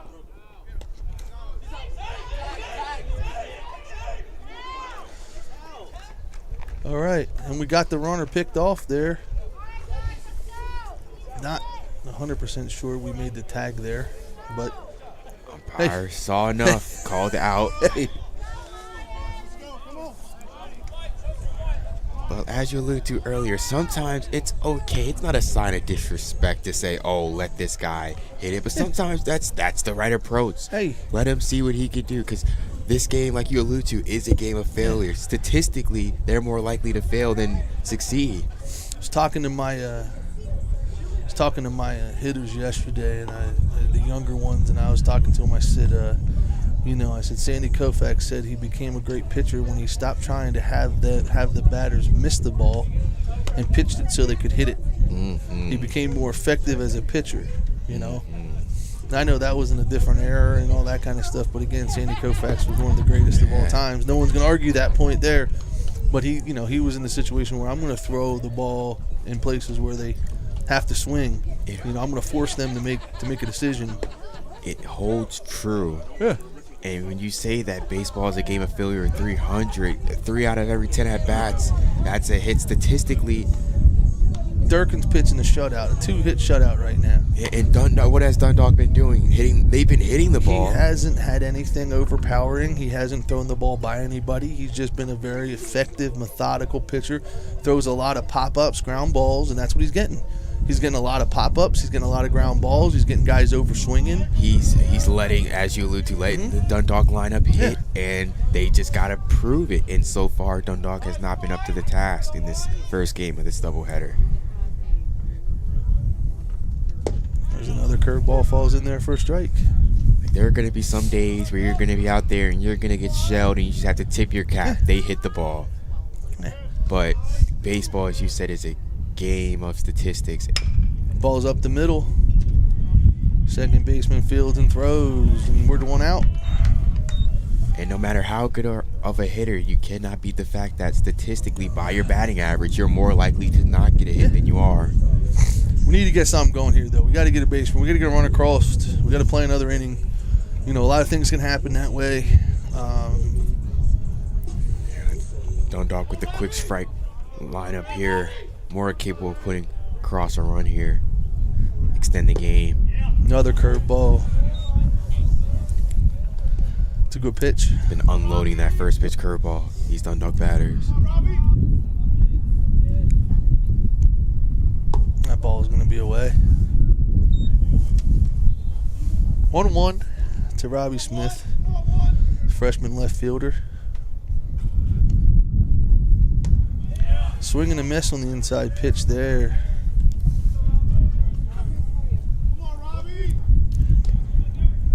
See if he comes back here with that curveball he likes throwing. Ball up the middle for a base hit. Little poke out there with 2 strikes. Great approach. Robbie got out in his front foot just a little bit. Outside curveball just gets enough of it to poke it through the middle for a base hit. That's going to pass the baton to number 16. My man, Julian. Ball's away. Ball 1.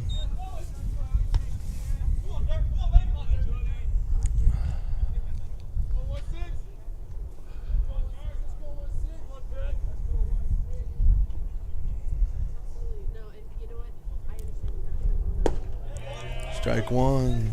Catches the bottom half.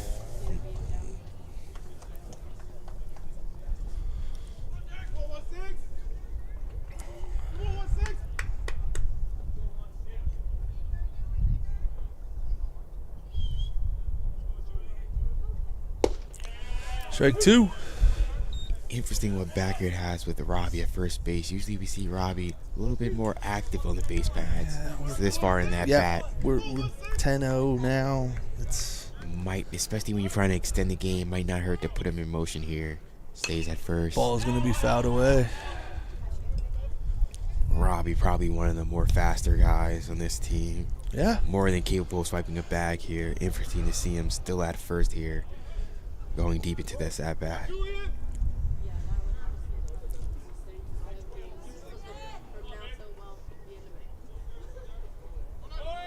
As he goes there, Samonte lifts it to left field. Smith's got to get back. Ball is going to be thrown to the, and he's going to head to second now. And he's going to reach anyhow. 2 outs now. We pass the baton to Lux, the DH. The overthrow there by Jones in left field. Fry thought he could get to. Arm looked good, but just the throw sailed high, and Robbie gets a kind of the well, it's not going to be a stolen base, but gets the second anyway. Yeah, gets second on the air. I mean, you know, good swing by Samani, didn't fall. We're seeing a lot of that right now. It's just frustrating as can be. You know, what fell yesterday don't fall today, and that's just baseball. This here's Lux, the DH. Lux cannot get in this run in scoring position here. That ball is going to be, tough one there. All right. He's done a great job this year driving in runs and scoring position. See if he can keep it going here and keep this game alive. Base hit here definitely scores Smith. That ball is going to be rolled over to the second baseman. That's going to be the ball game, folks. Got out in front of it, rolled it over to the second baseman. The Lions are going to lose game 1 here, 10-0. On just a 10-0 game. Like, just didn't hit. Didn't have hits fall. Pitcher kept us completely off balance the whole game. 3 hits. You know, I know the one was that sky-high pop-up that could have gone either way, hit or error. Just didn't have anything fall, you know. Had nothing fall today. I don't think the Lions struck out once, but in the same aspect of it, complete game shutout by the pitcher with no walks, no strikeouts. No walks, no strikeouts. 17 batters faced, which basically tells you there was, a put out every time. Hits for the Lions were sparse. Smith had the base hit there. Coxon had the mile high pop up, and Diaz had the base hit. 2 guys left on base in scoring position the whole game. So not the offensive output we're looking for here in game 1 by the Lions. Lions are going to fall to 1-4 in the conference. Real early. A lot of conference games going. I mean, this is, that's the king of the JUCO right there. I mean, that's what they are. They're the king of the Maryland JUCO. They are the standard that Dundalk is trying to be at this year. Can our Bandits come back in game 2 and get something going? We'll see. So stand by, and we'll be back for game 2 in about 30 minutes.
And we are back with game 2 of this double header between the CCBC Dundalk Lions and the Frederick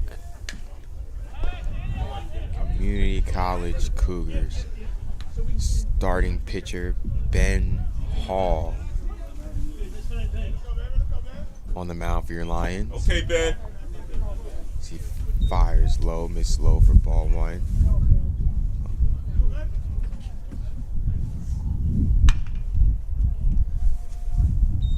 Pitch fouled off there. Strike 2. Your Dundalk Lions across the defense. Here, Robbie Smith out left. Hector Diaz on center. Fly ball hits the right field. Mikey has trouble with it at the wall, and he can't come up with the catch. Will fall. Leadoff batter for the Cougars will reach third safely here to start off the game. Mikey Newsom is out and right. Already now know. Tough play there by Mike at the wall. Trying to find the wall, battling the sun and the wind. Couldn't win all those battles, couldn't come up with the play. Julian Samonte at third. Rafael Gutierrez at short. Aldo Mercedes at second. And Mark Shelley at first. Ben Hall fires low. Ball 1. Sam Ritchie also catching. Game 2. Ben Hall missed low again.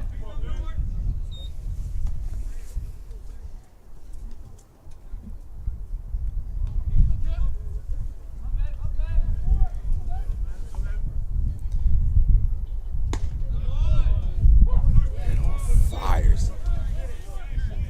So strike 1. 2-1 count here.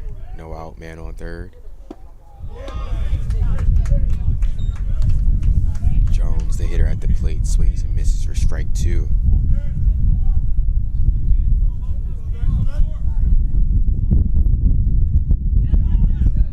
Ball fires a pitch, gets away from Richie, and that will be the first run of the game for the Cougars on a pass ball.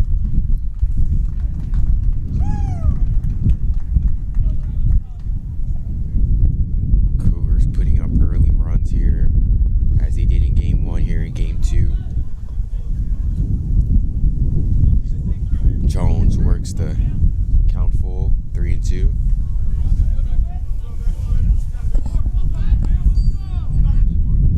All fires. Jones skies the ball out. Shallow center field. Mercedes comes across the diamond and makes a catch over in shallow left center field. Mercedes races across second base, makes the play. Beautifully tracked ball there by Mercedes for the first out of the inning.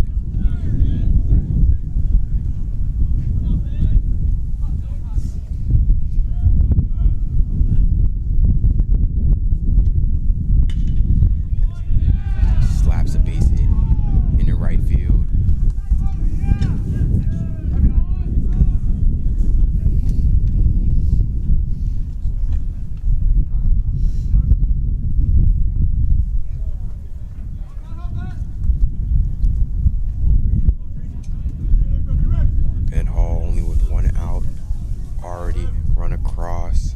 Runners. He fires in a strike.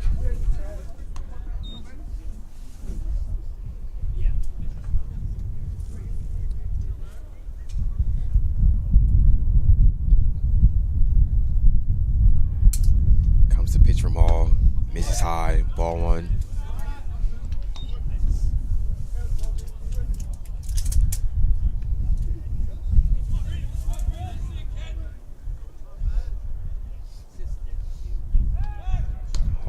Picks off.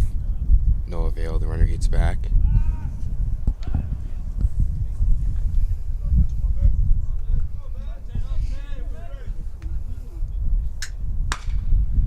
As Greeny lifts a fly ball to left field, that will get down in front of left fielder Smith. Throws the ball back to the infield as Cougars have their third hit of the day here. That's continuing to punish the Lions pitchers thus far. First inning of the second game of this doubleheader.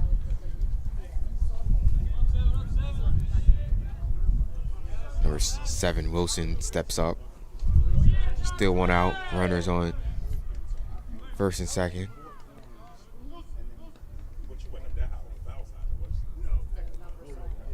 Hall delivers. Fouled off. Back behind the plate. Strike one.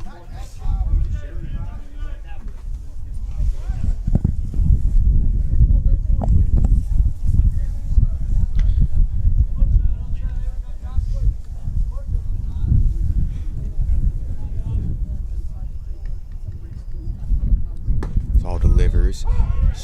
Be a strike two.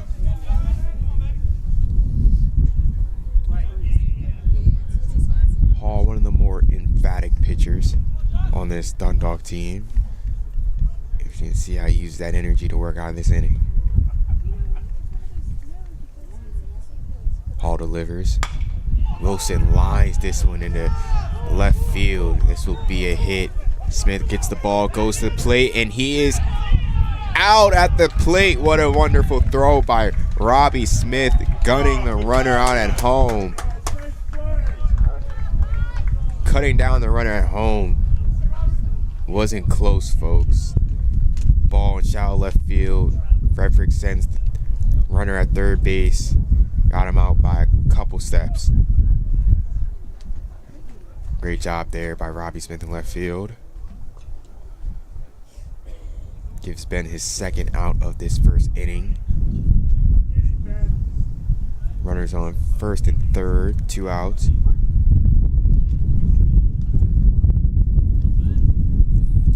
Lindsay, the batter at the plate. Hall delivers. Lindsay takes low for ball one.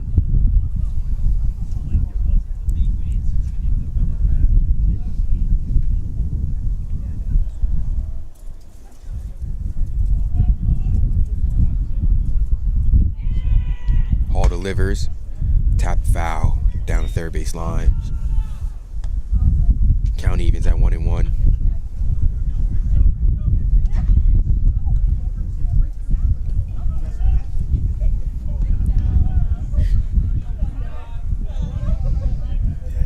Hall delivers.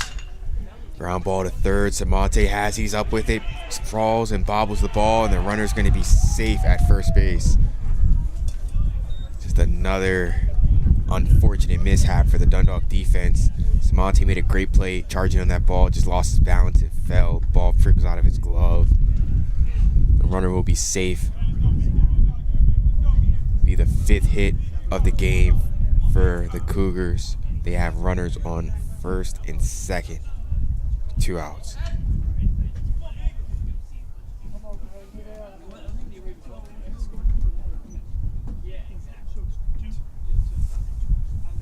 Cougars score their second run of the game as the ball gets away from Richie back behind home plate. The runners will advance to second and third.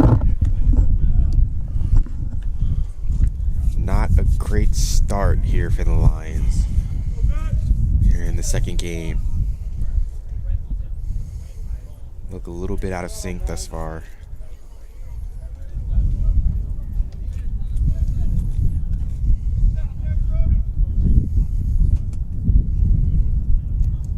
On the count, Hall delivers. Inside, ball 2.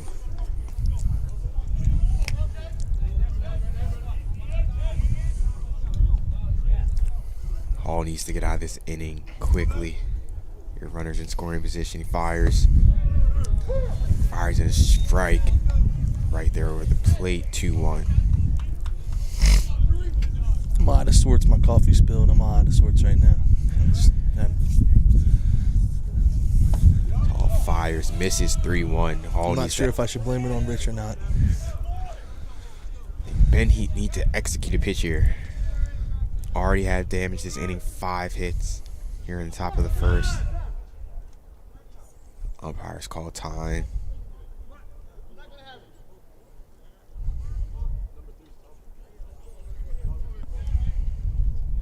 Apparently, been a warning assessed. Verbal warning assessed by the umpires. As you have to remember, Ben Hall pitches, things do get chippy.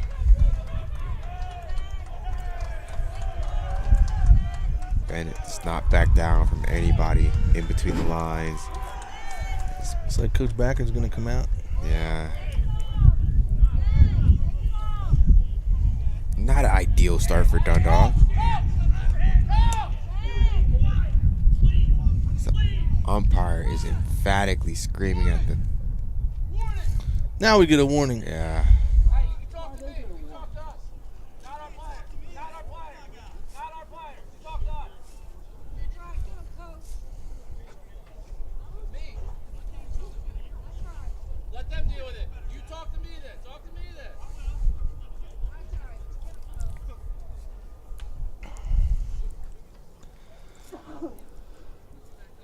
Things have gotten a little testy here in the top of the first inning. Yeah, it's unfortunate.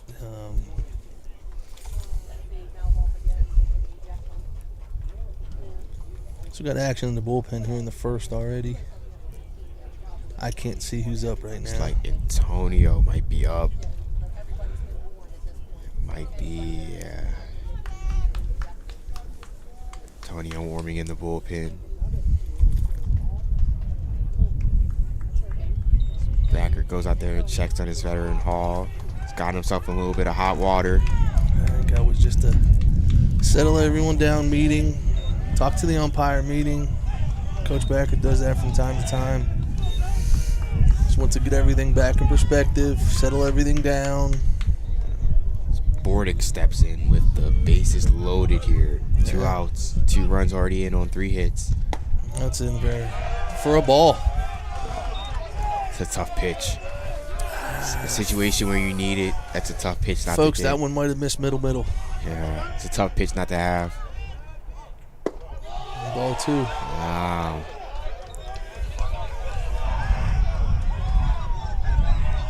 Not many other places you could put those 2 pitches. The ball's up. It's 3-0.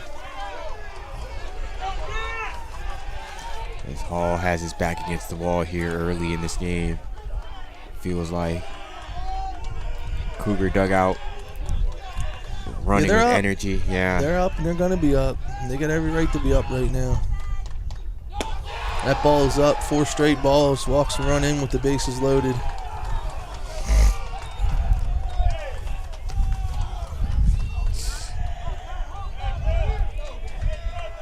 Dundalk kind of approaching this top of the first inning, kind of sluggish mentality here. Not a lot of energy here. Maybe a little bit waning over the first game, how it ended. Has to find something here. Hall, his 4th straight ball. He's got to find something here.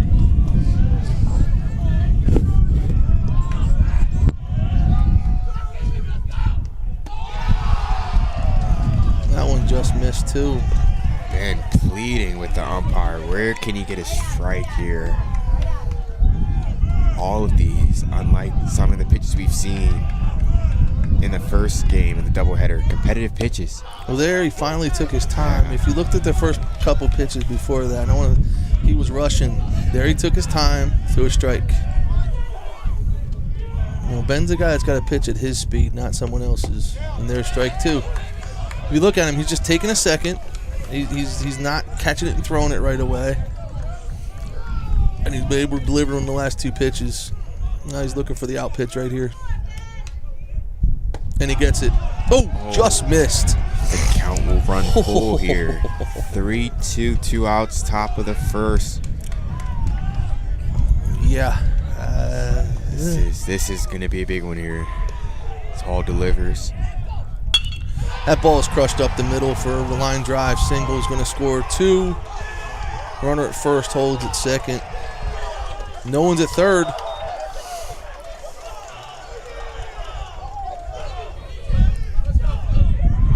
It's a tough sequence there. Yeah, looked like he had him struck out on the ball, the third ball. Didn't get it from the umpire.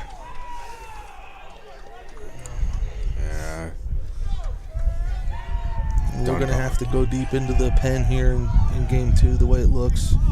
An early hole here. Yeah. 2 outs, runners at first and second.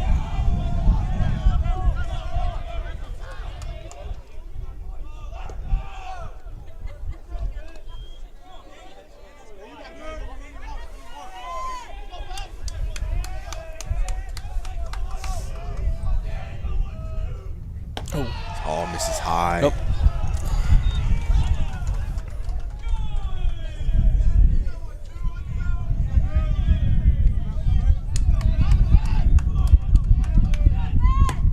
That's going to be outside on ball 2.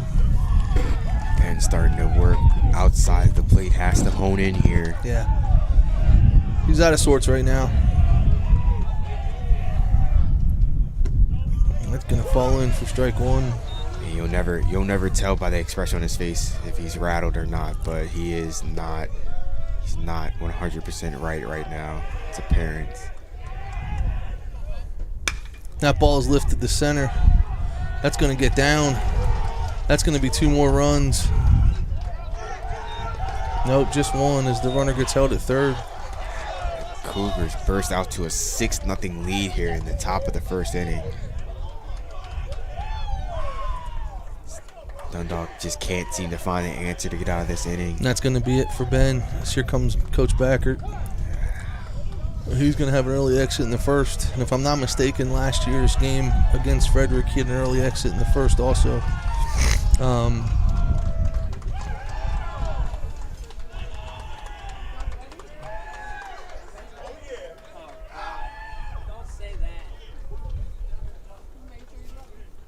Yeah, just a tough day for Ben Hall. 6 runs on 5 hits. Yep, not going to get out of the first inning.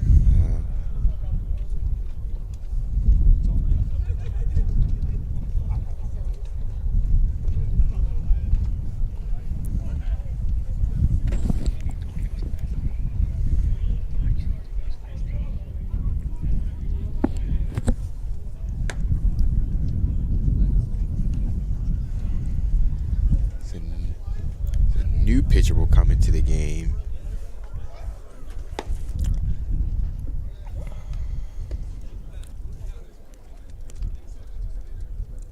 New pitcher for the Lions, Antonio Gapro. Sorry if I'm. Oh, you messing it up, but I'm not even going to try. So yeah, sorry, folks. Family, loved ones of Antonio. I'm very sorry if I butchered that last name.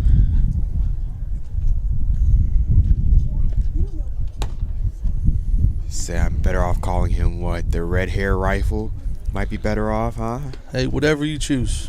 Red hair rifle is what we're going with. Antonio, hard throwing righty from the. Well, I guess hard throwing righty. See if he can work out of this inning. The red hair rifle, I like that. There you go. You came up with one. The red hair rifle. I'm going to give you a thumbs up on that one.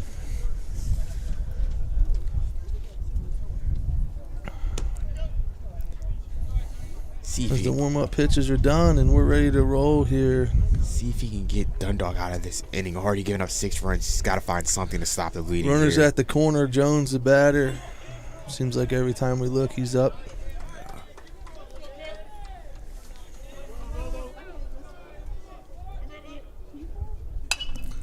Ball is going to be lifted foul.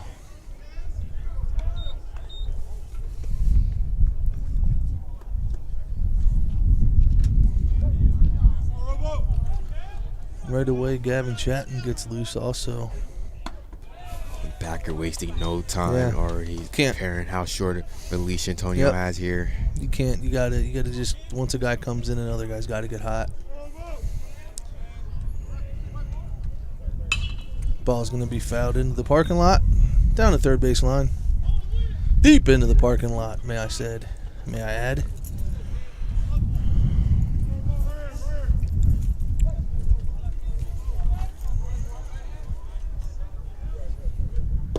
Ball's going to run in on the batter, even the count at 2. See if Antonio can find that it pitch that will get him out of this inning here. Yeah, need a swing and a miss here. Ground ball, pop up, something, get us out. Need an out. Defense, you have to stay engaged and locked in any way you can get out the inning. A ball in the air, a ball on the ground has to be fielded accordingly. Steps off. With the guy on third. Runner at first probably moving on this pitch. Checking it. Absolutely, no doubt. The out's at first on a ground ball. Yeah, dangerous move as you add it with the runner on third. Don't want to let the ball get away. Runner in motion. And go ground ball to second. Alder Mercedes fields, and he bobbles it, and the runners, and he throws it into the dugout.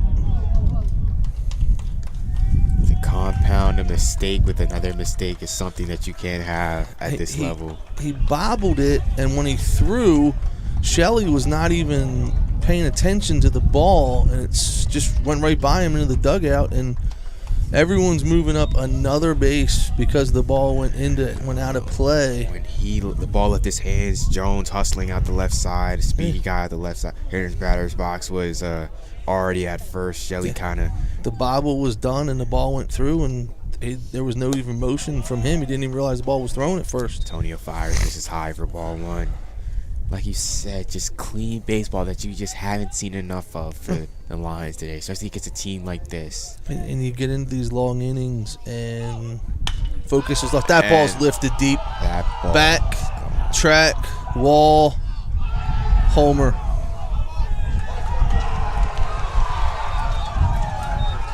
And the Cougars have poured it on 9-0. And that ball was crushed. Or 10-0 in the first. 10-0 in the first inning here. Lion has not grabbed the bat yet, and it is 10-0.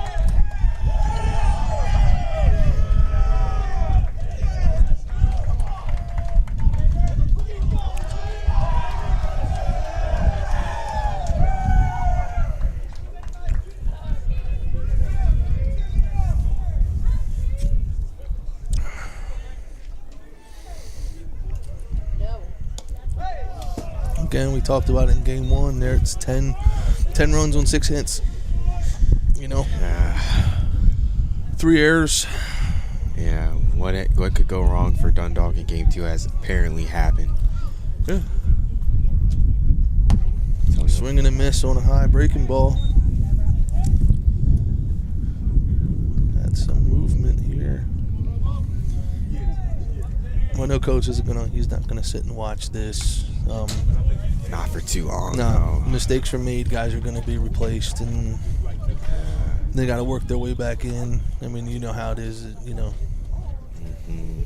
These guys got to compete every day at practice, and right now they have a game, and they're just the competitiveness isn't there in this contest, and the road to the playoffs and the region championship goes through Frederick. No matter what anyone says in the league, no one can argue that fact that in order for a team in our region to play in the JUCO World Series, they have to beat these guys twice in the region, and it's just the way it is.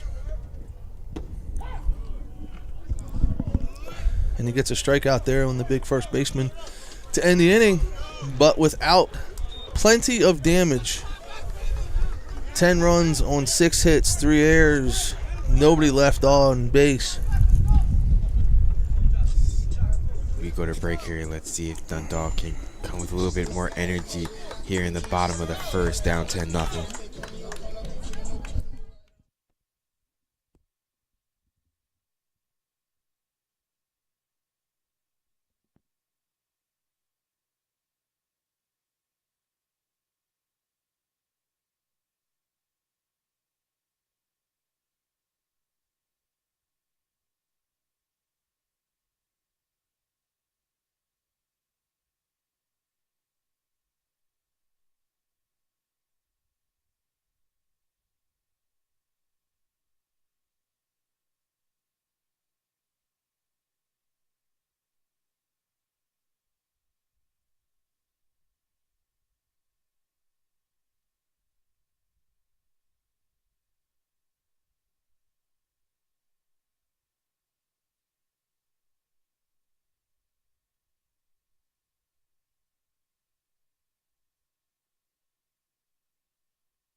here at the bottom of the first. Mikey Newsom will lead off here for your Dundalk Lions. The All-American boy, number 19. See if he can get going. The bats were definitely asleep in the first game.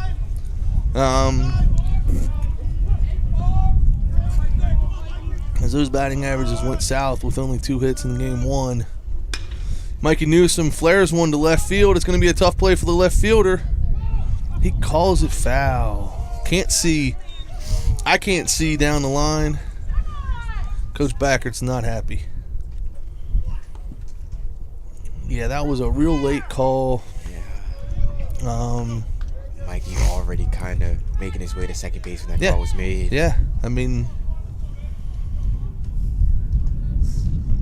and I didn't see the umpire out in position, like correct position. He got out, but was he in correct position? That's all I ask of those guys. If they make a call and they see it, as long as they're in the correct position, I don't care what they call.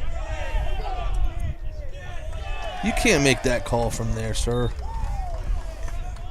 2 in a row to Mikey. Tough ones here. See if he can rebound. First place umpire saying that Mikey Newsom went on the swing. Up for debate here. Strike nonetheless. Didn't go there. No. 1-2.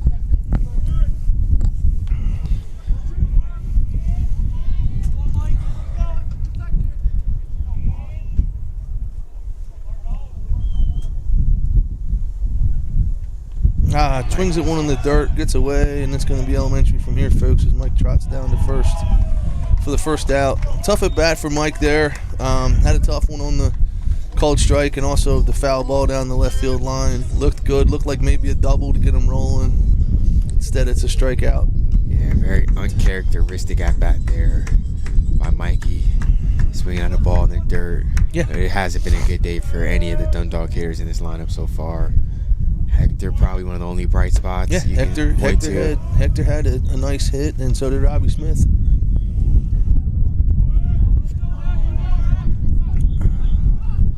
See if Hector gets some going here. Down a strike, one out, bottom first. Swings at one in the dirt.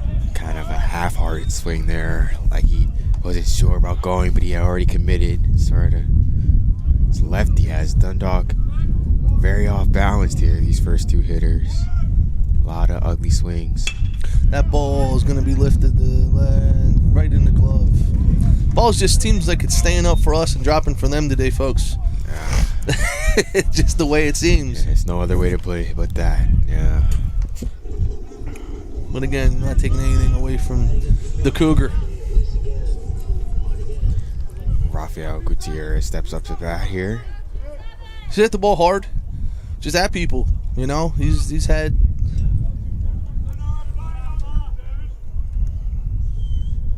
Comes the pitch. Another chopper. Third baseman fields and throws. Strong arm. Head in the hole. Heck of a play. 3 up, 3 down for the Lions. We'll go to the top of the second. We'll be right back.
Oh, yeah. Over the extremely large hoodie is the way to go. Oh, you've been rocking it all day. You just wanted the extremely large hoodie. Oh, yeah. It's Wilson steps in against the red rifle. Fires one in there. There it is. First strike. First pitch strikes will go a long way. No matter what the score is, no matter what inning it is. As a pitcher, you need those first pitch strikes. Ball's going to be fouled away. Be strike 2. I'm going to find out for you at home. I'm not 100% sure that Allegheny does stream their games, but the Lions will be there Saturday for a doubleheader, and then back home here Sunday against Hagerstown for a full weekend of baseball for the Lions. And then Thursday they'll travel back out west to Garrett, and then Saturday they travel to the Eastern Shore. Wilson fouls it back to Chesapeake. And it will be windy at Chesapeake, as it always is. So be prepared. If you're making the trip to Chesapeake there in 2 weeks, make sure that you are there before Easter. It's a great pitch for strike 3. Rifle gets the strike out there. So if you're going to make it to Chesapeake, maybe we'll have a barrel party of Easter eggs against the skipjack. Who knows?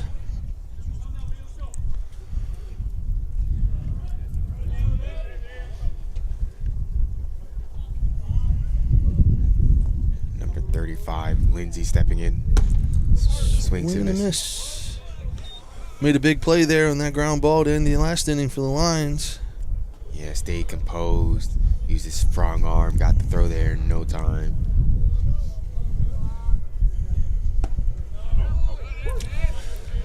Gets up big here.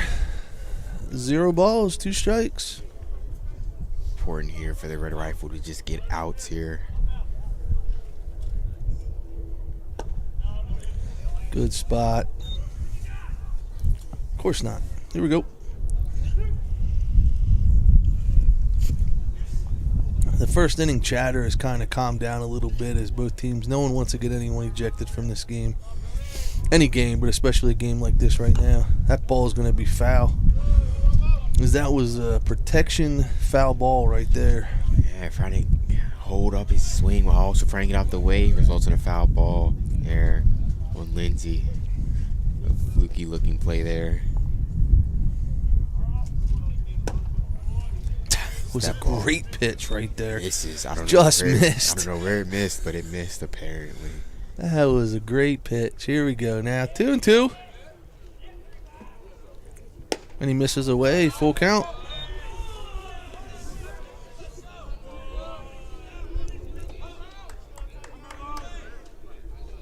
A little bit of excitement still in the Dundalk dugout as there's some leadership coming through there a little bit.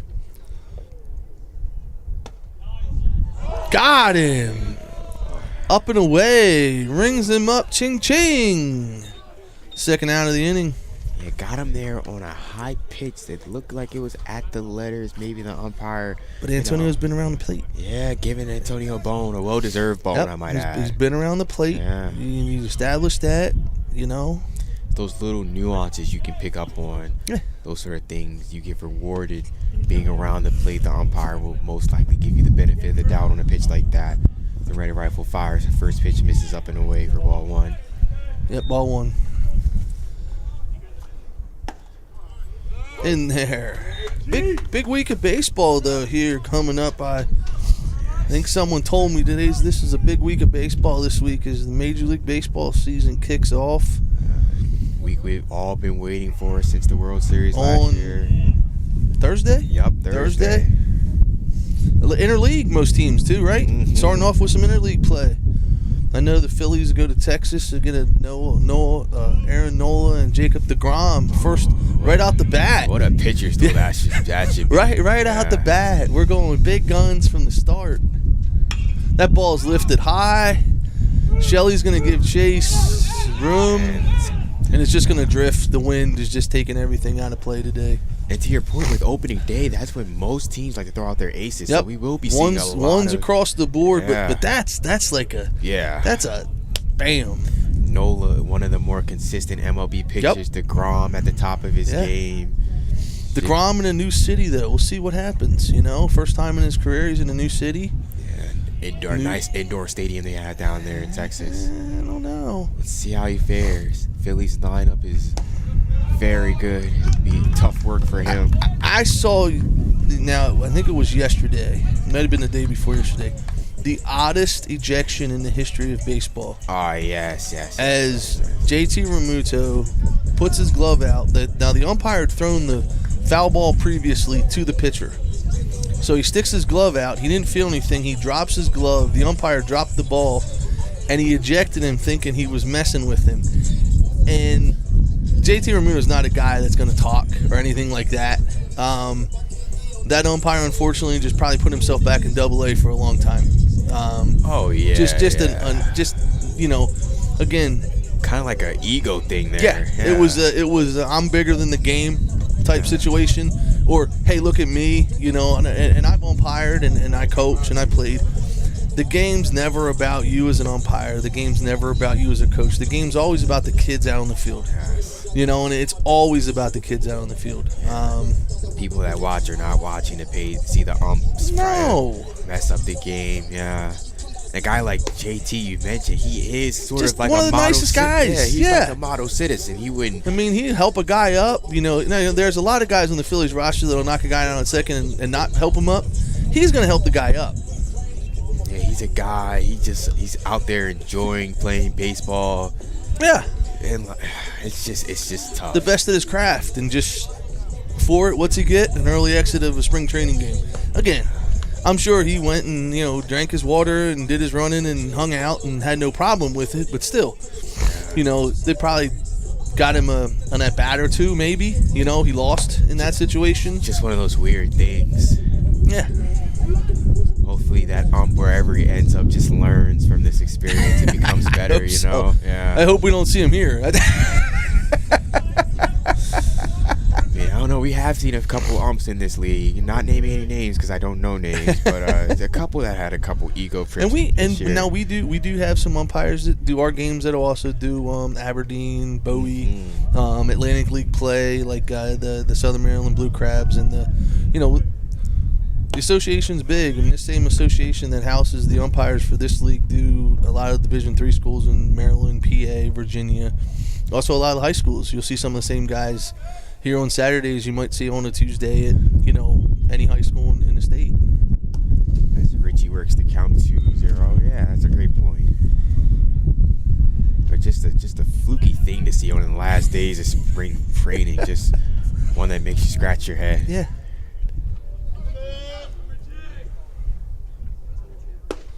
In there for strike one again. They working that outer half on him. They must not saw the scouting report that he likes that right field fence.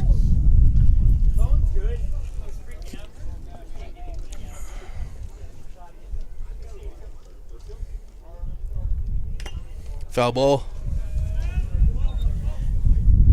Challenge Richie with 2 fastballs there. Get even in the count. So we got, looks like Richie, Smith, GT. That ball just missed. It's going to be a full count to the catcher. Dundalk will take every base runner they can get here. Mr. Extra Base hit right here, Sam Ritchie.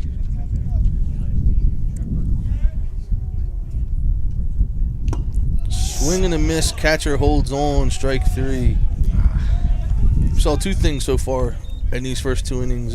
We don't use Mike Newsom, Sam Ritchie, strikeout. Doesn't happen very often. High contact guys.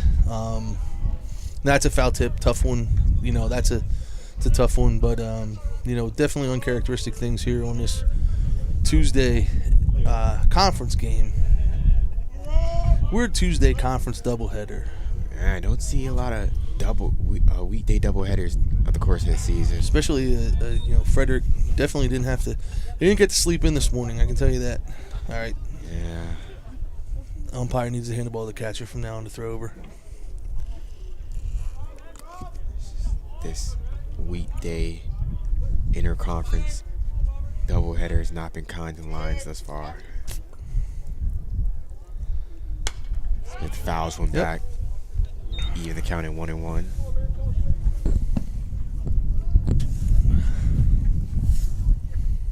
Yeah, big week in baseball this week. Major League starting. College baseball's in full swing. It's conference play starting everywhere. High school baseball now is most days of the week going. Oh. Gets the strike call there. Just late. Late. Unless he said it before he signaled it. Can't really hear the umpire today. It's a wonderful time to be a baseball fan. Comes the 1-2. Ball's outside. 2's up here in the second.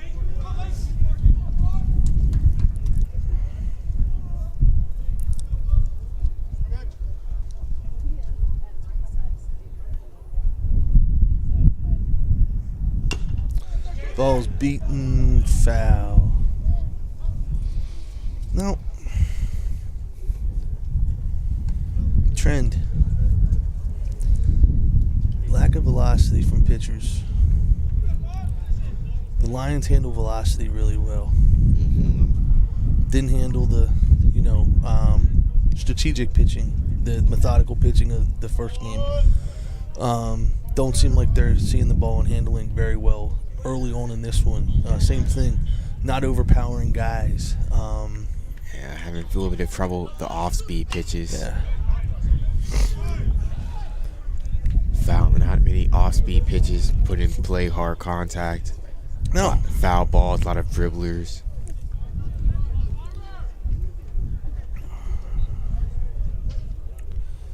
This Dundalk lineup is filled with great fastball hitters, but eventually there's going to have to be an adjustment to be made. Something to work on. Maybe breaking out the breaking ball machine if we have one here in Dundalk. They just called a strike on the batter, I believe. Another foul ball. They couldn't have, because he'd have been out. Robbie fighting. Another pitch there. Sort of a strenuous at bat here.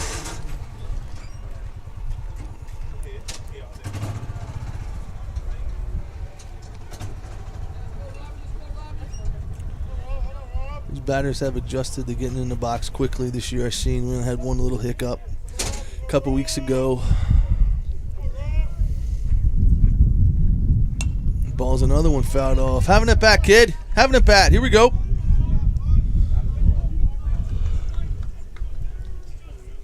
Robbie continuing to fight there at the plate. Showing a lot of heart here, not making it easy for the pitcher.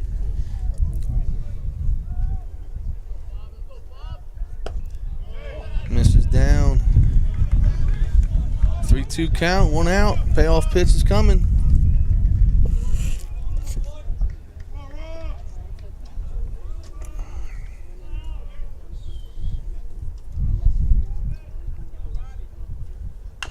Ground ball again, foul. He's having it at bat here. Yep, grinding it out. Somebody's going to have to waver eventually. Yeah. So we hold for another payoff pitch here.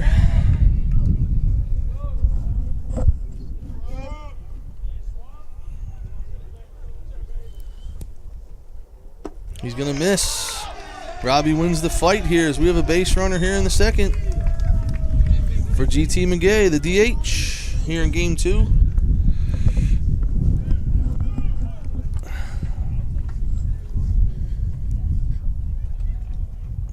GT, the power hitting DH from the right side here.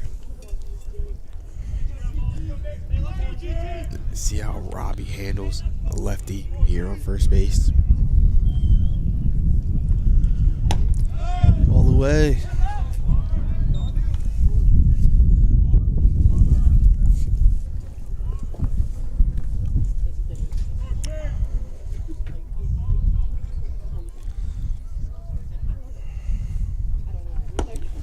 Ball is going to fall in for ball 2. Pitch falls in for ball 2, sorry.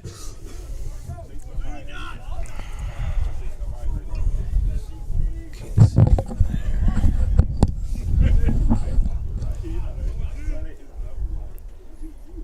see. GT GT's approach here on 2-0 count here. He's going to swing out of his shoes if it's a fastball. I can tell you right now that's his approach. Leaves it away, 3-0. See if he puts it in his pocket. He's going to let him swing here, I think. GT, now this pitch has to be perfect. Has to be his spot here. The absolute happy zone. Right down the middle. Right, Taken all the way.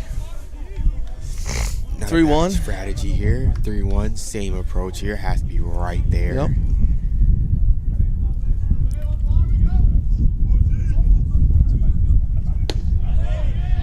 Ooh, catches the outside corner for strike 2. Now you go from one extreme to the next. Has to be anywhere close. That didn't catch much of the plate, I can tell you that, for a 3-1 pitch.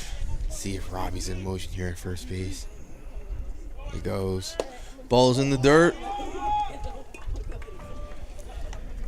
Lions have runners on first and second now with 1 out. First and second with 1 out. RBI opportunity for the leaders of this team. Julian Samonte steps up to the plates. The pride of Urbana.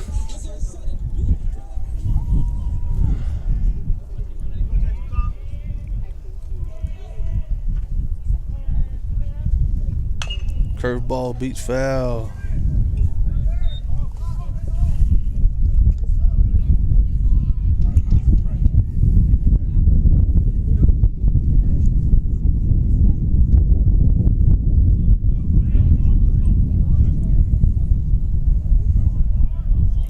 Big lead at second.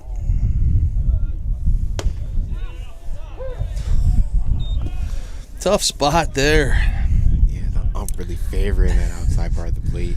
Julian finds himself down 0 balls, 2 strikes here. His runners at first and second. Beats another one foul.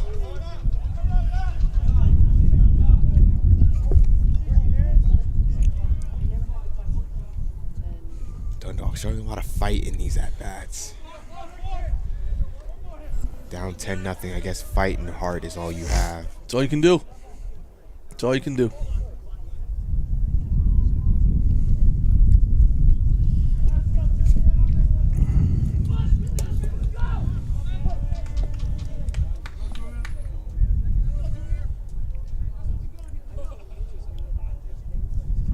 Ball way outside. 2 balls and 1 strike.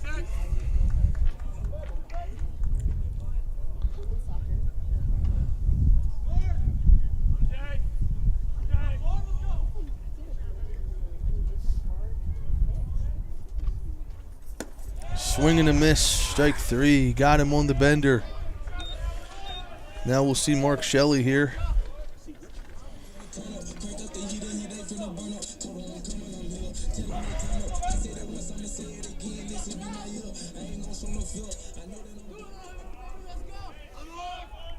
See if Shelley here can knock in a run here. Cut into that lead a little bit. Ball's up and out.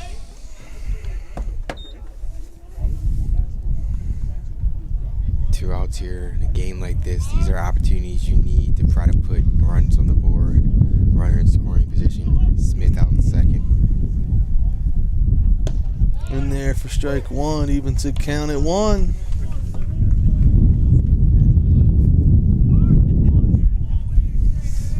The wind still whips here at the Den.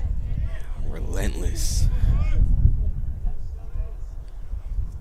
Ball's popped up, foul. First baseman giving chase, and he makes the play for the last out. Half-hearted swing, foul ball. Leaves 2 as we go to the 3rd.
As we are here in the top of the third, the Red Rifle take on Wyatt Bordick here. The top of the third. Red Rifle fires one in there for strike one.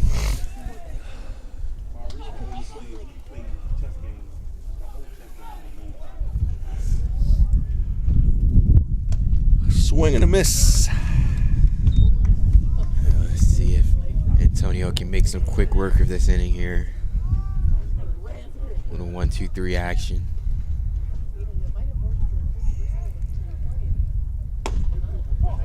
Just missed inside.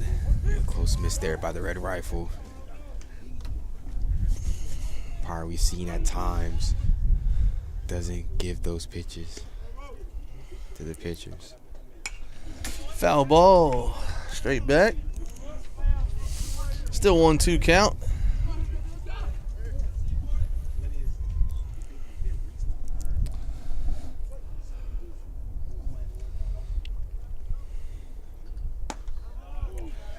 Just missed.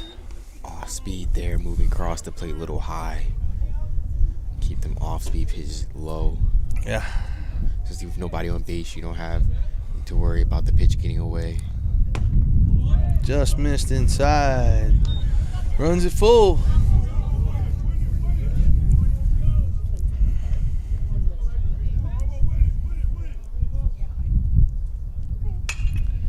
Fouls it off.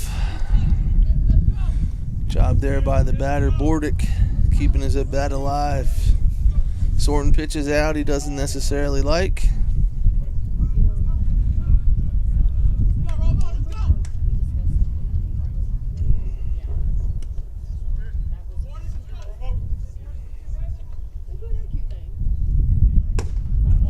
Just missed inside.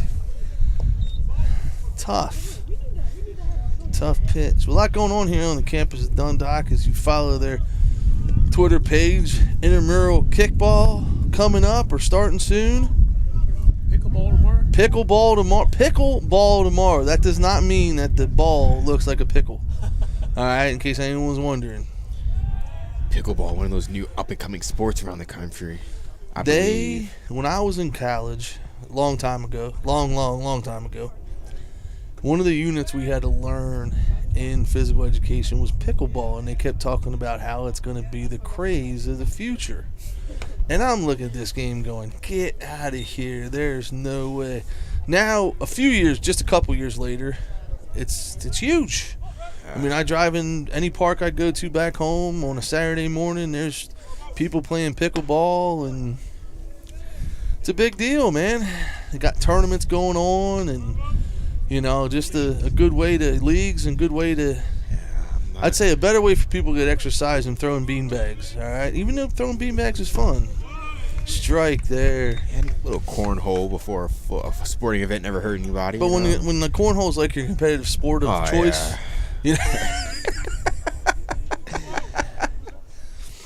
Hey, but credit to those who are out there. That ball's lifted to center field, may drop in. No, what a great job there by Hector to run that ball down. Great range there by Diaz coming in on that fly ball. This could be tough to read though sometimes. Made that play look easy there out in center. Say credit to those that play those sort of sports and are very good at it, man. Just never know what you could do until you try it. Cornhole, pickleball.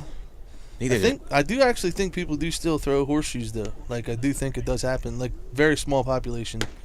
But I do think there are people that still throw horseshoes. There's another sport, spike ball, that I've seen that's on the come-up. Spike ball. Yep.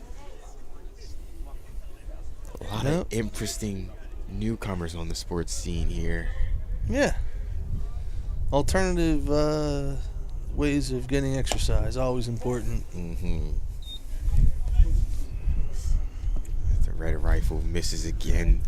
Count runs to 2-0 here. The base runner, one out here, top of the third.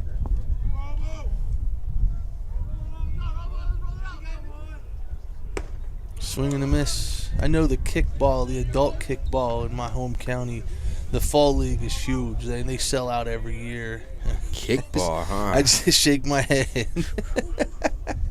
kickball can be entertaining.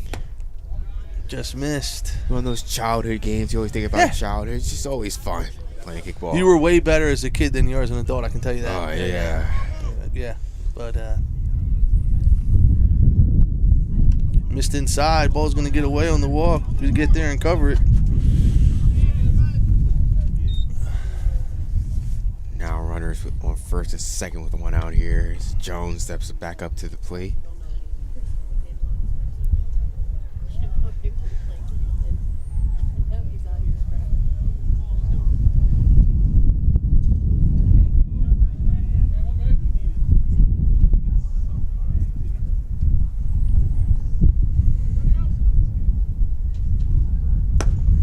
Ball's outside.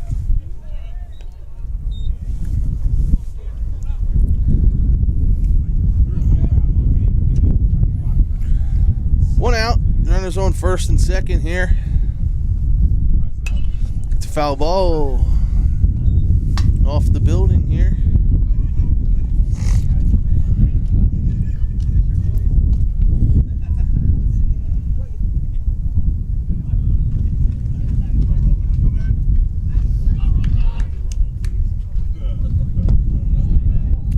Antonio's come in here in the first and with one out. He's kept them off balance so far. Working his second full inning here. Need to execute a good pitch here. Misses. 3-1 count. Got to come into him here. Yeah. Can't afford free passes here. Giving enough of those up today. They're stirring in the bullpen here for the Lions. Looks like Chatton's about to start to get warm. Ball's going to hit down the first baseline. Off of Shelley's glove. You can't find the baseball, and everyone's going to be safe. Just another. It's going to be an error on Mark Shelley. Another defensive hiccup here. Yeah, you got to feel that ball out in front of you. Let that ball get into his kitchen. Never a good thing.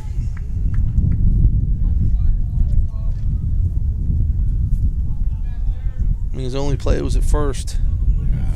Got it. This play we got to have right there. Ball right at us. We got to have that one.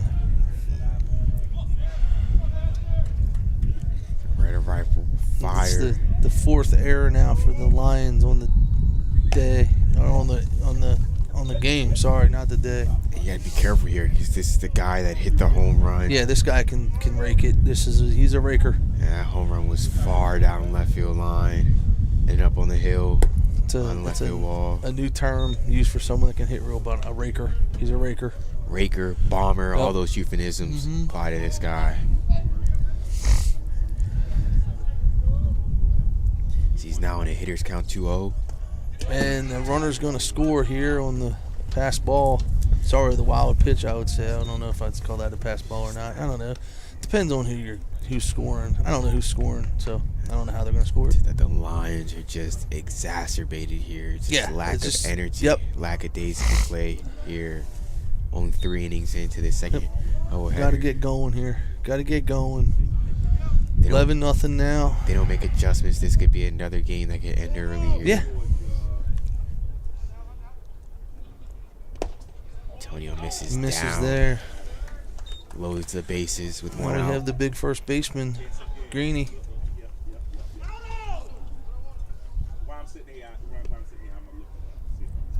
Well, the infielder's going to come in here and try to log jam the runner at home.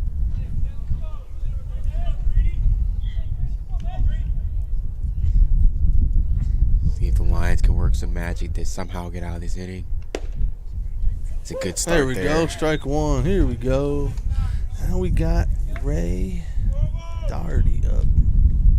That's Ray, correct, down there? Yep, that's Ray.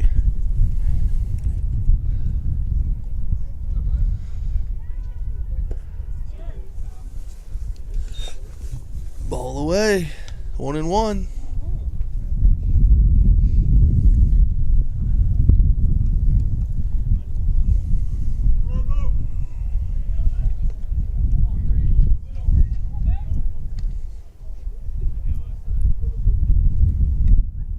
He misses low. Ball 2.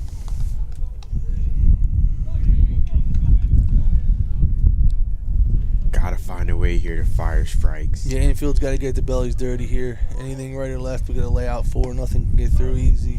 That's just going to miss. It's a tough pitch situation where you need all the pitches that you can get just to not have that devastating. Fouled straight back, as that is a daddy hack if I ever saw one right there. I guess he got his pitch in his wheelhouse. Just ended up missing. Mr. Greeny wanted to take that one over the wall right there, and he just missed and fouled it straight back. Little Avery and Beltray on the knee action. Man, we miss him. We're going to walk a run in here.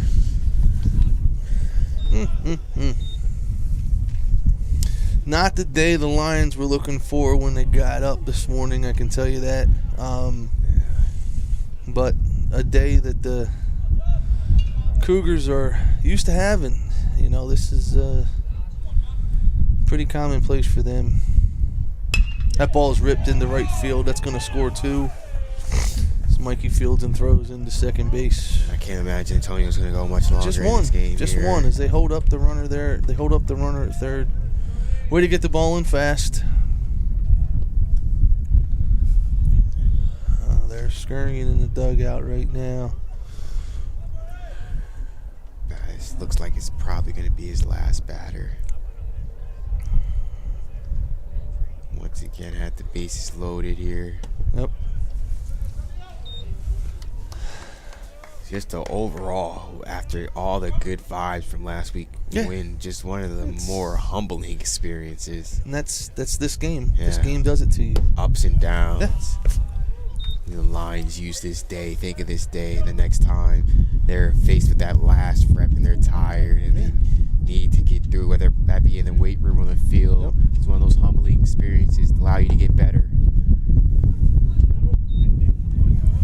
We got a long conference slate, though. I mean, this is, 6 games in now after this one. You know, I know 1-5 is not what you want to look at, you know, barring we don't make a miraculous comeback in this one. But there is sun on the horizon. You're not going to face too many conference teams better than this at all. This is the, you know, like I said, this is the king of the Maryland JUCO right here. This is the bar here. They may or may not be a step ahead of Hartford this year. I don't know. I haven't seen Hartford. You know, but as far as Hartford being in Division I, Frederick being our region in Division II's, those two are the bar as far as JUCO bar all of Maryland. And can't get away from Hagerstown. You know, they come in on Sunday. I know that they're not the record that they've had in the past, but we don't know who they've played. You know what I mean? I mean, they could have played teams that are played a lot more competitive games. As our schedule's been very competitive so far, compared to some. They're going to let Antonio stay in this game, giving Daughtry all the time he needs to warm here. He loads the bases once again. It's 14-0, 7 hits here. That's it. That's going to be the day on him. They're going to go to Ray now. He was just writing some other stuff down, looking at his card, and probably some more moves to come, I would assume. It's been an unfortunate day here for the Lions. Not much has gone right. No, this is a day that, and you have these as an athlete, and I had them as an athlete, I have them as a coach, and it's just one thing that you remember. I remember a time in my playing career, playing college football, and we were playing a team who wasn't on our level. And we had a terrible day offensively. Our defense played their tail off. And I want to say we had like 189 or 179 yards of total offense in the game. And that was uncharacteristic of us at the time. We were a top 25 team. And I remember, and I kind of employ the same things now as a coach, but I remember every time our head coach would always give the quarterback the play in practice. Whenever we were in practice, we'd be in the huddle waiting, and he'd hold the sheet up, and on the back of his sheet it said 189, and it was always to remind us of that day when we had 189 yards of total offense, and if our defense didn't play out their tail, we would have lost to a team that was probably a 3-7, 2-8 team that year. You know what I mean? And we shouldn't have been there, but we had a bad day. Now we ended up winning the game, but it was still the same message forever.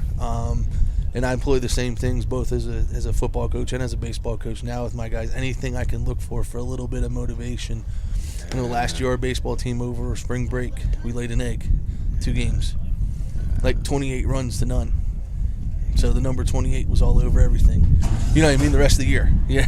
And it would be interesting how the coaching staff does something maybe similar to that, because not only did you have all the good vibes, you had a lot of time to prepare for this game, but not to add salt to the wound, but to call a spade here. Dundalk's gotten embarrassed, outclassed today in both games. Yeah. Yeah, offensive, defensive pitching is nothing's produced. Nothing across the board. And I'm taking nothing away from these guys. I think we've seen more dominant pitchers. Yeah. These guys have probably been the best pitchers, though, as far as straight pitchers. They've been able to they've been able to locate their off speed. Their fastballs aren't overpowering, but they're effective. And when you pitch, I mean, you know, that ball's hit to left, and that's going to be over the head of Smith. 1 run scores, 2 run scores. The runner from first will be safe at third for a stand-up double. As it just keeps adding on here. But the most dominant pitcher in my lifetime, and I'll argue this one forever, is Greg Maddux. Greg Maddux didn't throw over, 87, but he'd paint the corners till the cows come home. Yeah. And his off-speed, he threw everything for strikes. You know what I mean? And that's the difference. That's pitching. A lot of people get caught up in the DeGroms and the high-velocity guys, but they forget about the Greg Maddoxes and the Sandy Koufax, who might not have even blew people away with velocity, but it's just the sheer art of pitching. They always say in the big leagues that your 1, 2, and 3 starters don't get you to the playoffs. Your 4, 5, and your bullpen does. You know? Your 1s and 2s are supposed to win 20 games a season, but now if you can get your 4 and 5 to win 10, 11, your bullpen to have a winning record, now you're those teams that make the late season runs. I feel like a lot of people get misconstrued with people who throw hard and people who are pitchers. You cross some of those rare breeds of people who throw hard that are pitchers, who know how to work counts, get corners, execute their pitches, hit their spots. And those guys are millionaires 10 times over. Yeah.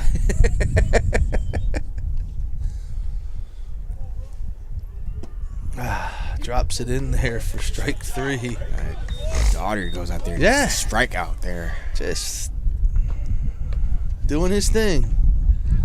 That is his thing right there. That's what he does. Yeah, strikes. That's the best pitch. Fastball, curveball, slider, whatever pitch you name. There's not.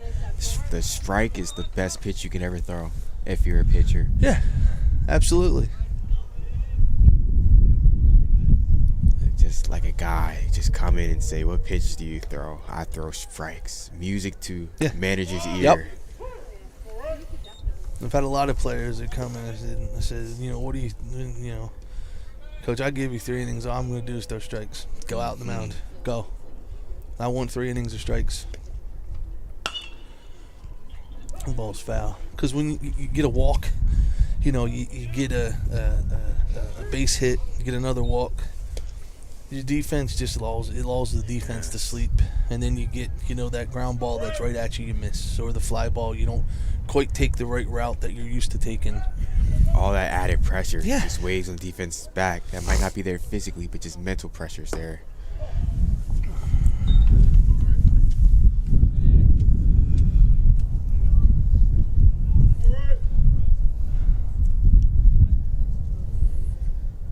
Lions 1 strike away from getting out this horrendous 3rd inning here. Runs the count full. See if Daughtery can execute another pitch here.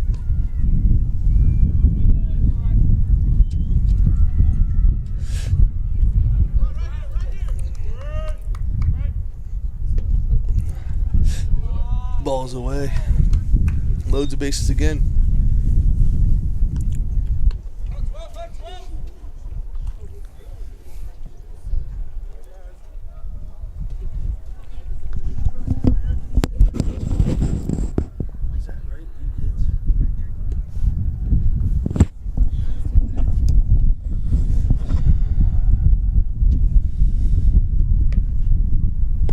curveball totally got him cranked up there. Just an absolute From going from Ben to Antonio to Ray, this got to look like going from Jenny Fitch to your average slow pitch softball pitcher right now. Yeah. There's another Just one. drops one in there. And you see the batter's face. They're just like, this isn't even right. Like, isn't right.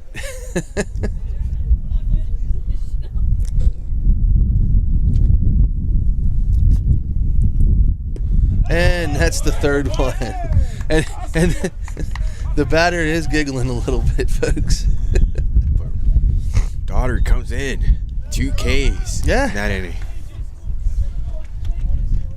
We go to the bottom of the third inning, down 16-0. We'll be right back.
All right. 5 Alive. My man, Aldo Mercedes.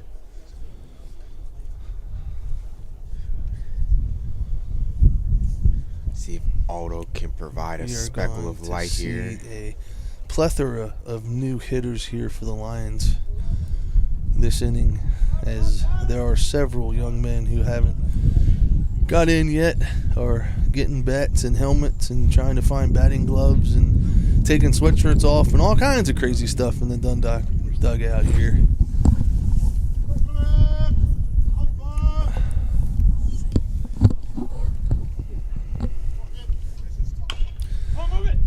Ball is going to skip foul.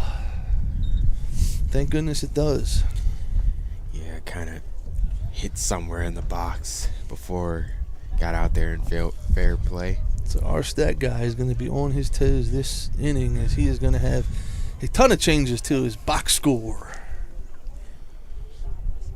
I think we should make him keep a book. There it is. Aldo gets himself a base hit here. Mercedes with the live back there, pokes one out there, left center field, rewarded with a single. Dundalk's first hit of the game here. Batter for Newsom here. Be Anthony D'Alfonso, one of the younger lines here. Dundalk, freshman outfielder. I am proposing that our statistician has to keep a book from now on and then transfer it to the computer afterwards. And that's another single. These guys just get up swinging the bat. So he's going to hold Aldo, and they're going to play a little station to station here, which isn't a bad idea. D'Alfonso wasting no time depositing that base hit through the right side. First pitch he saw, lefty on lefty.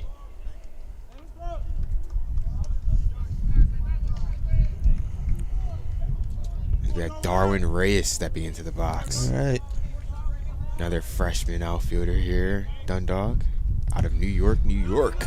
Darwin will be batting for Hector, and Anthony batted for Mike Newsom as their days will come to a close.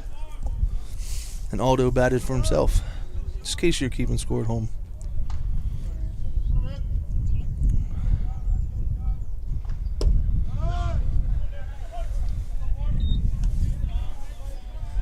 Seeing a plethora of freshmen getting more action here. Load of dudes going in the game here. That ball just misses him inside. 3-0 count. Not sure why we're getting that face there. It's 3-0 here. Let's get in there and take this pitch and then walk to first. Like I said, take the pitch and walk to first. Good job. Bases are loaded for the Lions here in the third. As they're threatening. As now batting for Rafael Gutierrez will be Martino Tabasco, freshman out of PA here. One of our 717 homies here.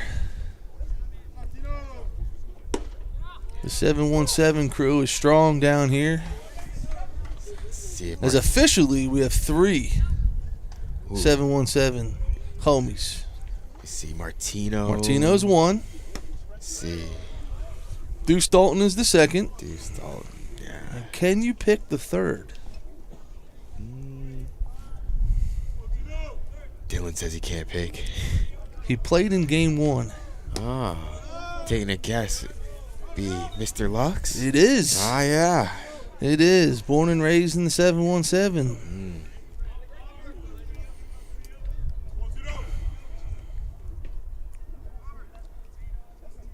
Ball again gets away. Mercedes is going to score.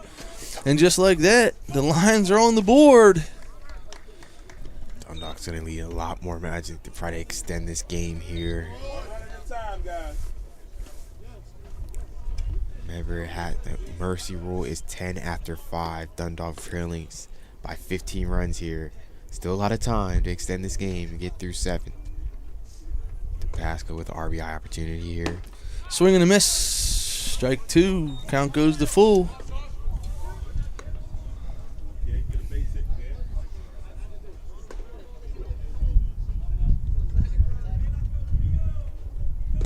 All the way, another walk.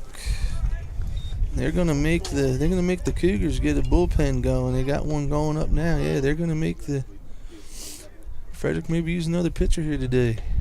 We have stepping in the plate hitting for Sam Ritchie, the catcher out of Dallas, Texas, Eric Zuniga. Big E. Ball away. Be interesting to see how they approach these at-bats. These guys don't get a ton of at-bats very often, so all these pitches matter. It'd be very interesting to see how their approach will be. Here comes the pitching coach.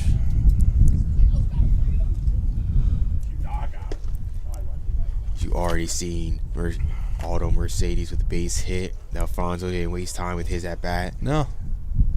Reyes, 4-pitch walk, followed by Tabasco, working the count full, rewarded with the walk.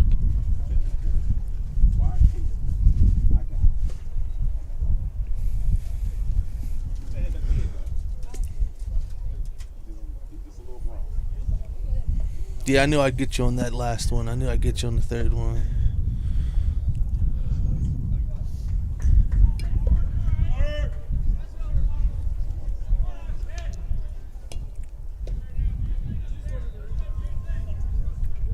That's the in-depth research I do on the Dundalk Lions during the week. See, you figure that stuff out when you get into that in-depth research.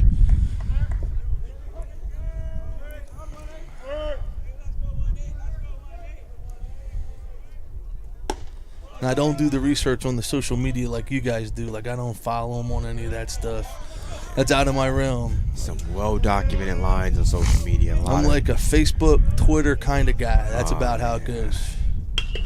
Ball is going to be lifted foul, and it's going to be into the bullpen, and it's going to drop. So that's about as far as I get to.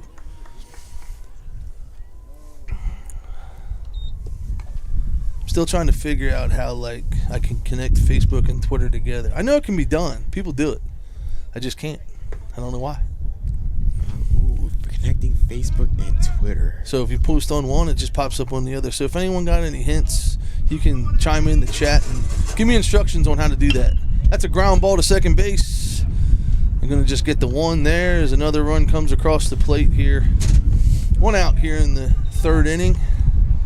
As well as Gavin Chatton, who is batting for Robbie Smith?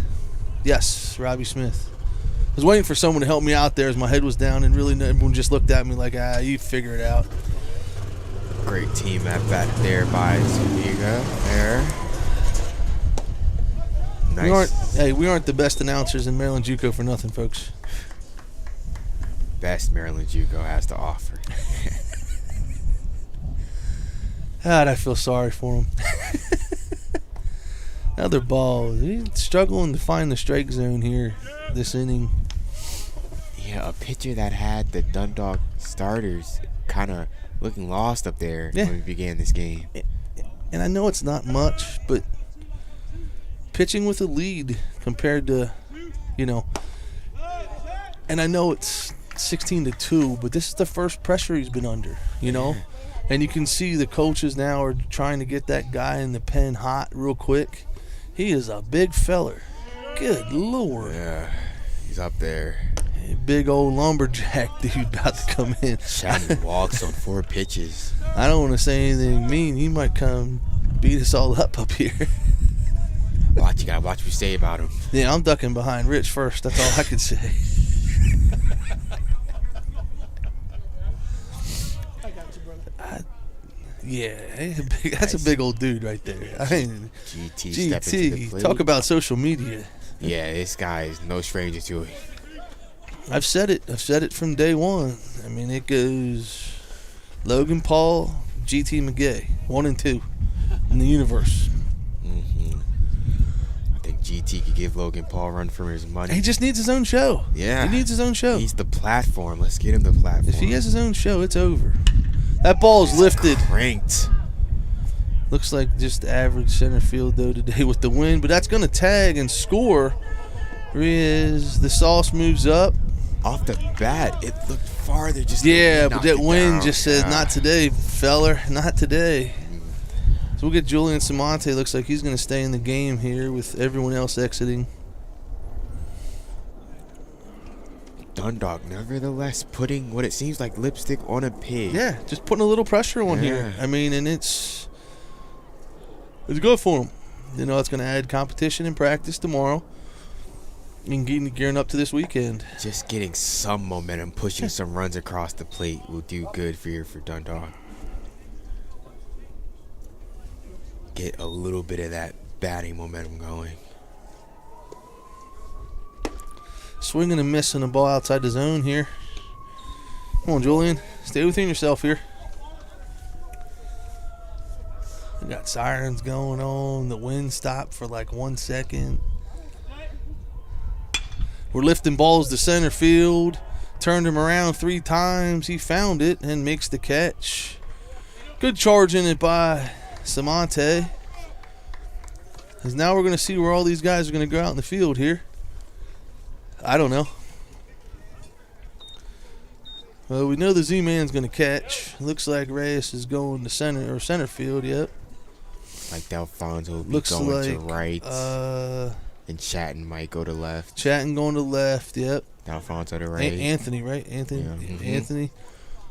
Sauce is going to be at second. Martino might be at short. Nope. Samante's going to go to he's going to go second. Yeah. Samante's going to go to short. And into the game will be Devin Hollinsworth to play third base. And they're going to remain with Mark Shelley at first. See what happens when they come in, who hits. I know sometimes Backer likes to not really make defensive placements, but when he gets guys in, give them the bat. So we'll see right now what first baseman they decide to hit here, if they're going to give Shelley his bat back. Be interesting to see. We're going to get the bottom of the 4th. You got to keep adding on more runs if you plan on playing 7.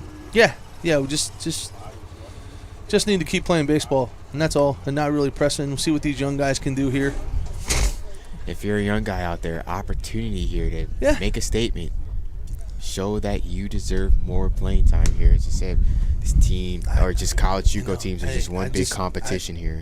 I tell you right now, the biggest opportunity last year, Hartford, Ivan Gonzalez up at Hartford early in the season, put himself in the lineup for just about the rest of the season with what he did in a situation similar to this, and and that's what Coach Backert's looking for. He's looking for who's going to put me in, who's going to be able to put themselves in the upper echelon. Some of the guys have done it this year. I mean, if you look at the stats, there's some regulars in there, and then there's some guys that aren't everyday guys that have propelled themselves up.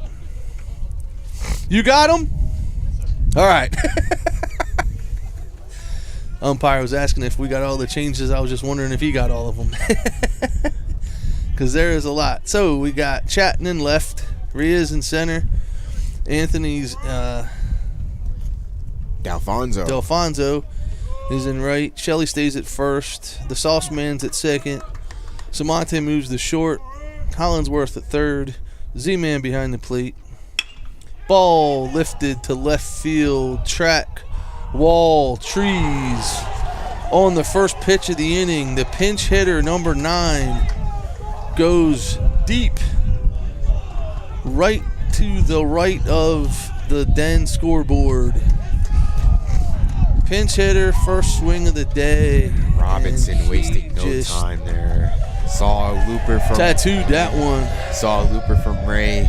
Deposited over the fence, no time. And honestly, the bad thing is some of these guys, this is their pitching here. That we're, he can be off speed to the guys that play every day, but now you get guys that may not play every day, and this is. Here comes another guy. I believe this guy. Is he being in the lineup? I'm not. It doesn't look like it, no. Okay. Yeah. It's only their 9th hit of the day. 17 runs.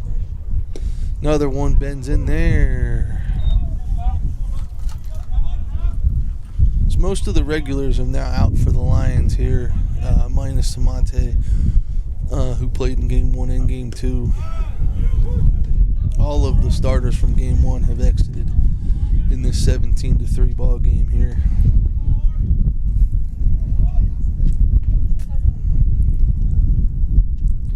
Another curveball, strike 3. Daugherty gets another K there. Yeah, didn't get his bat off his shoulder there. They had Deuce Dalton up. It looks like he's hot and just waiting for his chance to come into the game here. We'll see what Ray keeps throwing strikes, though. Deuce is going to have to keep sitting. Opportunities, whether that may be on the mound, catching her out in the field, just making yourself known, saying, I want to. Ball's going to come back, and thank God the fence was there. It would have hit Rich. Just saying, I want to be in the lineup. This is where you make that adjustment here.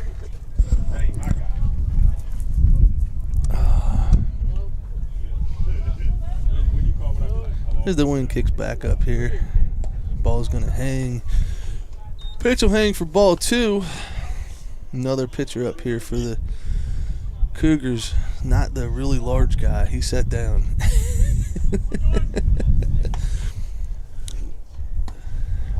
Glad they had second thoughts. Folks, I'm not joking. You look through their deal and their guys are standing straight up and it looks like a guy standing on a bench down there. He's not. He's standing on the ground. If I was a betting man, I'd say you have to play some sort of basketball in high school or something. At least 6'6", if not higher. Got to. He's a big feller. Yeah.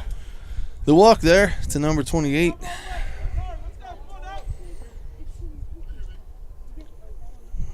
Here we got number 17.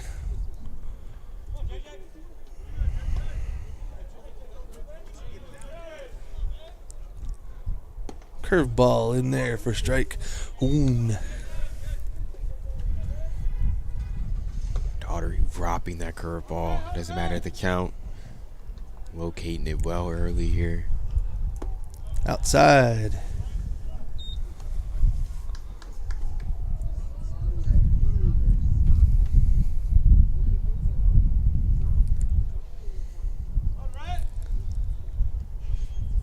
Ball's hit to short. Samonte goes right under his glove.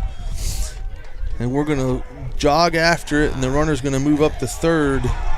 So I have an error on Samonte. Runner moves up on the error. Goes first to third. Such an uncharacteristic play by a leader on the team. Makes an error going between his legs and just doesn't hustle after the ball. Frederick seeing that, taking the extra bag, just bad baseball there. Yeah. Didn't hustle after the ball. Left fielder, we got to be moving. Everyone's got to move when the ball hit. Yeah. If you're not feeling the ball, you're covering a base. If you're not covering a base, you're backing somebody up. It's baseball. Doesn't matter the score. You still have to keep that sense of urgency here. Got to keep playing. Little things. Yeah. And the average person would say, well, what's it matter at 17-3? Because there's going to be a game where it's 2-3 where it does matter. That's a great pitch right there. That's the difference. Just to add on to that, it's just the right way to play. Yeah. Just play, especially in a game that has no clock. Right. Just keep playing until the final out's made. I think the catcher being way outside and that ball staying inside made that a ball, because that looked really good from here. And we're pretty much behind the plate, folks. I mean, we're actually behind the camera. So if it looks good in the camera, it looks good to us too. Yeah, the camera is kind of little. But sometimes, and a lot of people, where the catcher sets up, if he sets up outside and the ball's inside, umpires don't give you the strike sometimes. You got to hit your spots. That ball's high. Hollingsworth calls. And batter's retired. Yes, he is. I think the umpire's trying to signal infield fly, maybe. It wouldn't be. It Runner wouldn't on be, first and third, it would not be infield fly.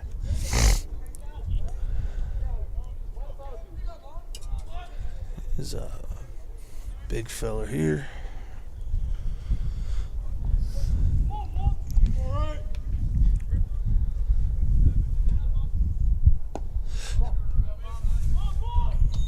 This batter at the plate does not.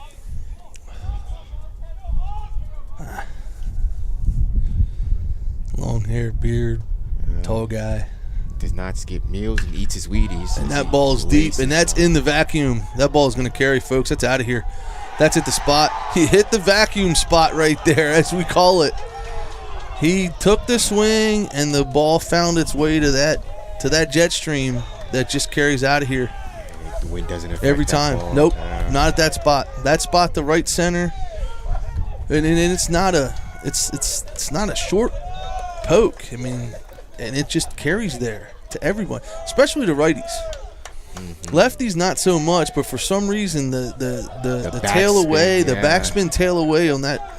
I've seen probably 15, 20 home runs hit there out of right-handed batters to that same spot. Had the one game you could go there and get all 4 home runs that were hit in the whole game were in the same spot. Yeah. But yeah, as soon as that was off the bat, I saw it, and you could see the jet stream just pick it up. Just joking. There's really not a jet stream there, folks. I think we should make the fence higher, moving that way too. Probably about 50 feet. Okay, we'll work on that for next time, along with the 6 cameras. That'll make the score 20-3. Cougars just pouring it on, salt in the wound. Just absolutely kicking the lines while they're down. And the food in the press box. I mean, come on. What are we doing here?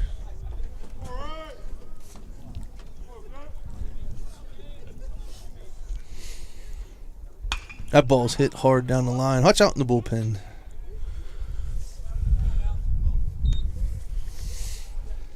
Going to be 2-2 here.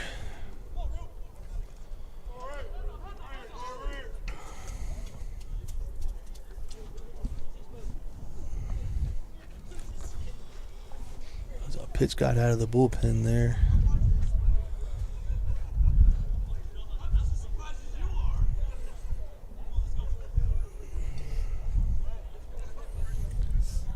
Standing in the dugout looking over it on the bottom. That's how tall he is. Jeez. Ball's going to stay up.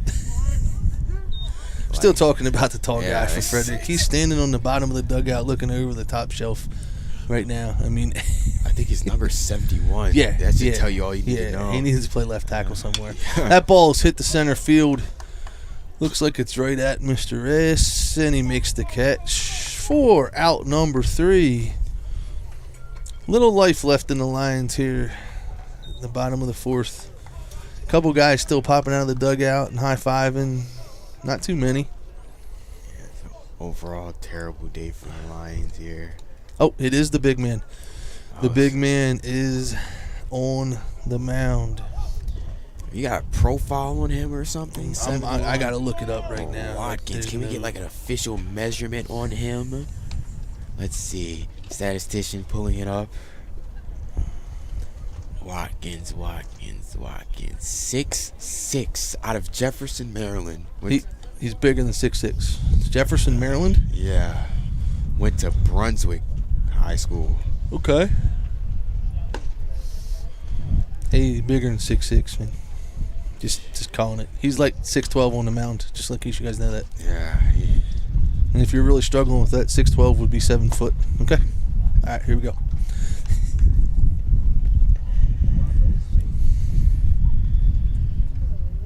Yeah, this kid must not have missed out on his growth spurt growing up.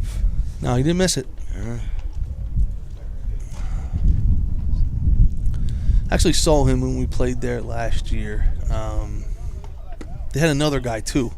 They had another guy, I think, that wore like another number in the 70s or something that was like just as tall as him, and I'm just sitting there and I'm thinking, man, I hope these guys don't play today. It's always interesting to see how those tall pitchers pitch because it's always different. Yeah. Throwing way more downhill. The more length you are, the closer you are to the plate at release point.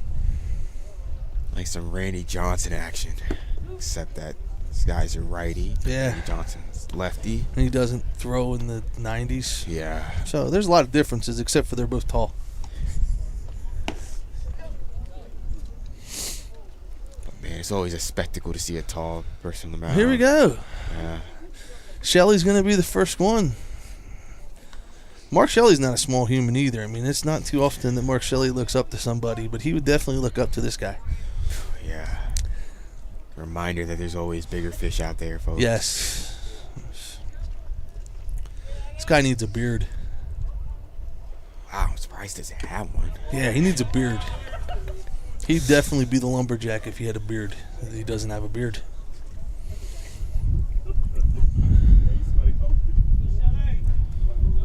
Mark Shelley fouls one back. I'm going to let you talk to him after the game and tell him he needs to grow a beard, all right? I'll leave that one alone. Let's see who's the biggest guy we got over here at Dundalk. I think we should send Aldo over there. Aldo will take care of it. Yeah, Aldo do pretty well. Yeah. Aldo or Bit. The ball's hit in the it's in the jet stream. It's gonna carry all the way to the wall. Shelley's gonna be in there for a stand-up double.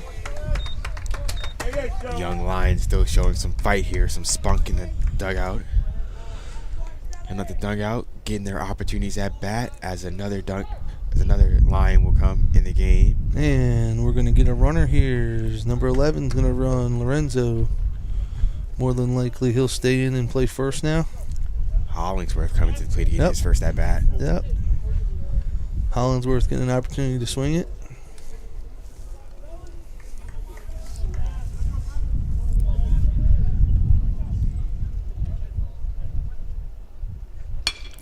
He's going to ground ball to short. Easy play for the shortstop there.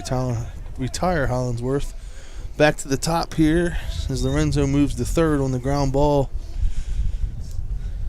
Alfonso had a single in his first at bat. In a 19-3 game, it's okay you advance, but in a tight game like that, you never advance to the ball that's in front of you. Shortstop easily could have got the out at third right there and then ended any kind of, the stuff we talk about, keep playing the right way the whole game. Don't play into the fact that it's 19-3 and you can get away with stuff you may not be able to do on normal times. And the batter was hit there with the pitch. Alfonso dancing the jig in the left-hander's batter box just to make sure the ump knew he got hit. Little dance. You got to find something to be positive about a game like this. Hey, runners at the corners now. 1 out. Got a chance to score some runs here. See if Delfonso can dance his way to second base here. See if they got some running action in on. Ball's gonna be up. Big feller's quick to home though. He does no high leg kick, nice slide step. He's not gonna let runners run on him. That ball is hit the center field. That's gonna drop. And Al will score. Dundalk continuing to do their best hitting here, and Martino does not have a helmet. Yeah, little things. Little things. Martino does not have a helmet, folks. I was looking at him weird, like there's something that he was missing. I just couldn't put my finger on it. I realized that he's wearing a hat. Little things. Yeah. Yeah, I gotta wear that helmet. You never know. Got the helmets for a reason. Ball is lifted to left. Right fielder's under it. Makes the catch pretty much right behind first base. That thing came way back in. Z-Man getting her done.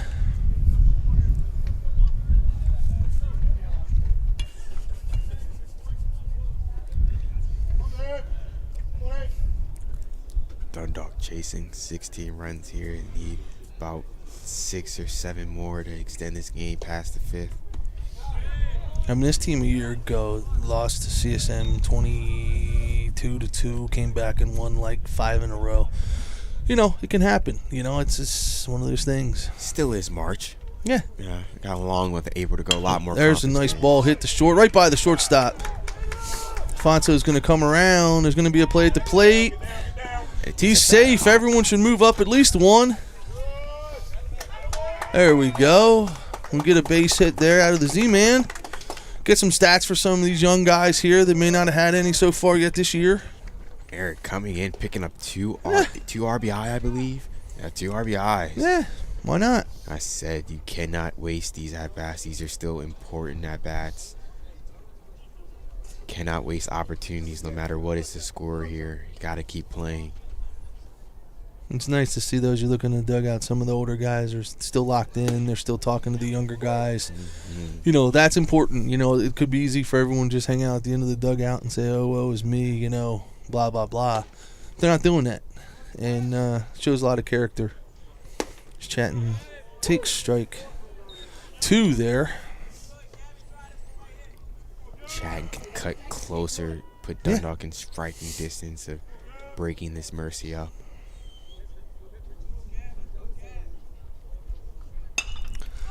Pitch up. Got to run it here. Yeah, 2 outs. Right fielder comes in, will make the catch. If it was a second fielder, I'd say it's trouble, but with the right fielder coming in, kind of figured that he would be able to make the play there. Dundalk will go into the bottom of the 4th. 20-6, I believe the score is. Yeah, top of 5s. He's got it over there. Official man's got it, not the unofficial. 20-6 the score is, 20-6. 20-5. Or 5. Hey, what's 1 or 2, Folks out there might be reading 6 on the screen. The score is 20-5. As we have Daughtery's back out there again. 17 in for 16 now as Samante will be out. So now all of the quote-unquote regulars have now been exited the game. As we have, like I said earlier, Al Lorenzo will stay in and play first. 2-way pitcher, first baseman. Again, JP, an opportunity to come off the bench to show what he can provide JP to will this come team. in short. Everyone else stays as true. Got to take advantage of these opportunities, especially if you're a guy that doesn't get as much time as you would like on this team. As you alluded to earlier, all it could take is 1 catch, maybe 1 base hit. You never know. That's why you always got to keep playing, keep your head up. Seize your opportunities here. You see a ton of Lions here getting their opportunity to play.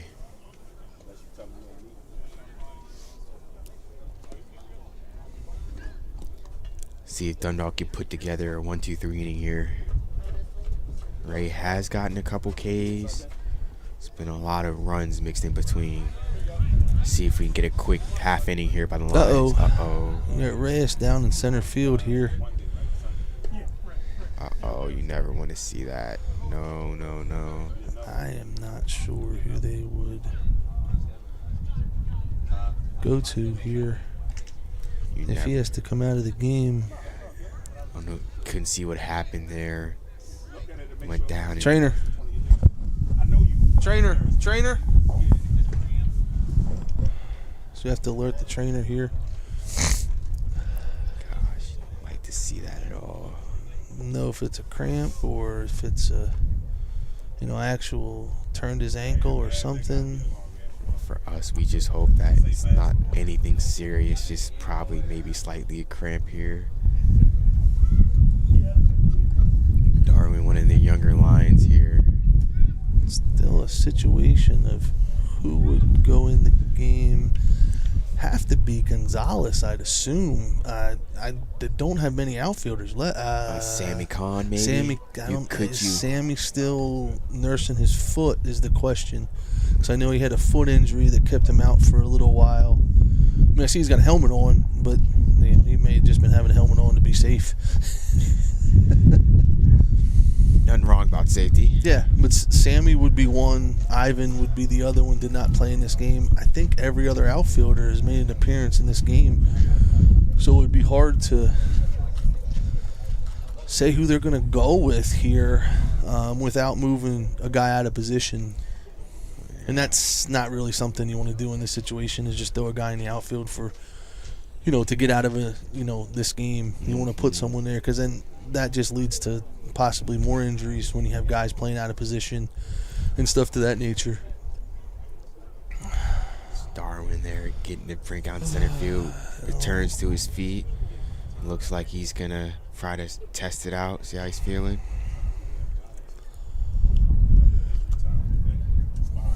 A lot of times at this level, people, and I know it's like, where they, they're kidding.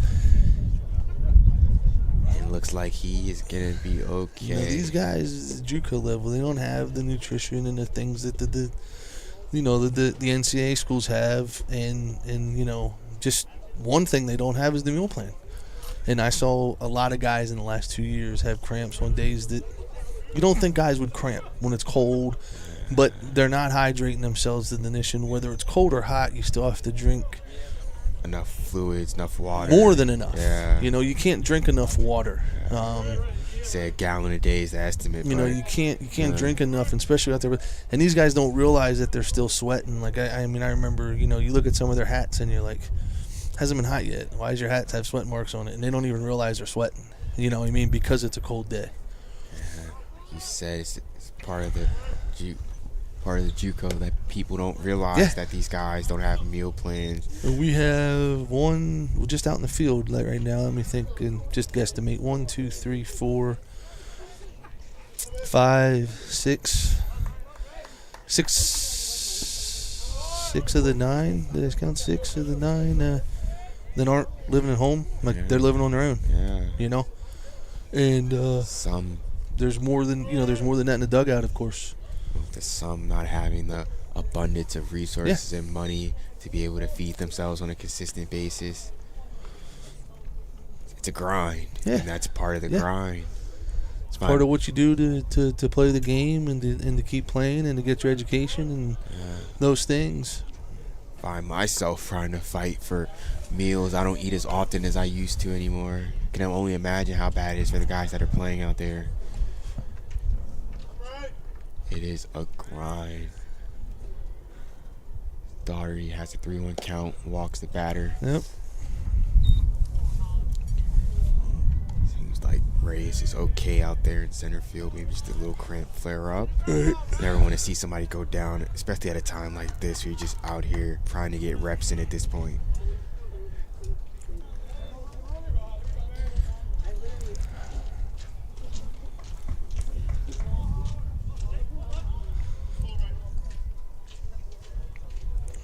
Batter way up in the box here. One guy's made an adjustment so far. He is way up there. Learn from the last time. Can't let that ball sit for too long. Got to get out in front. Ball 2.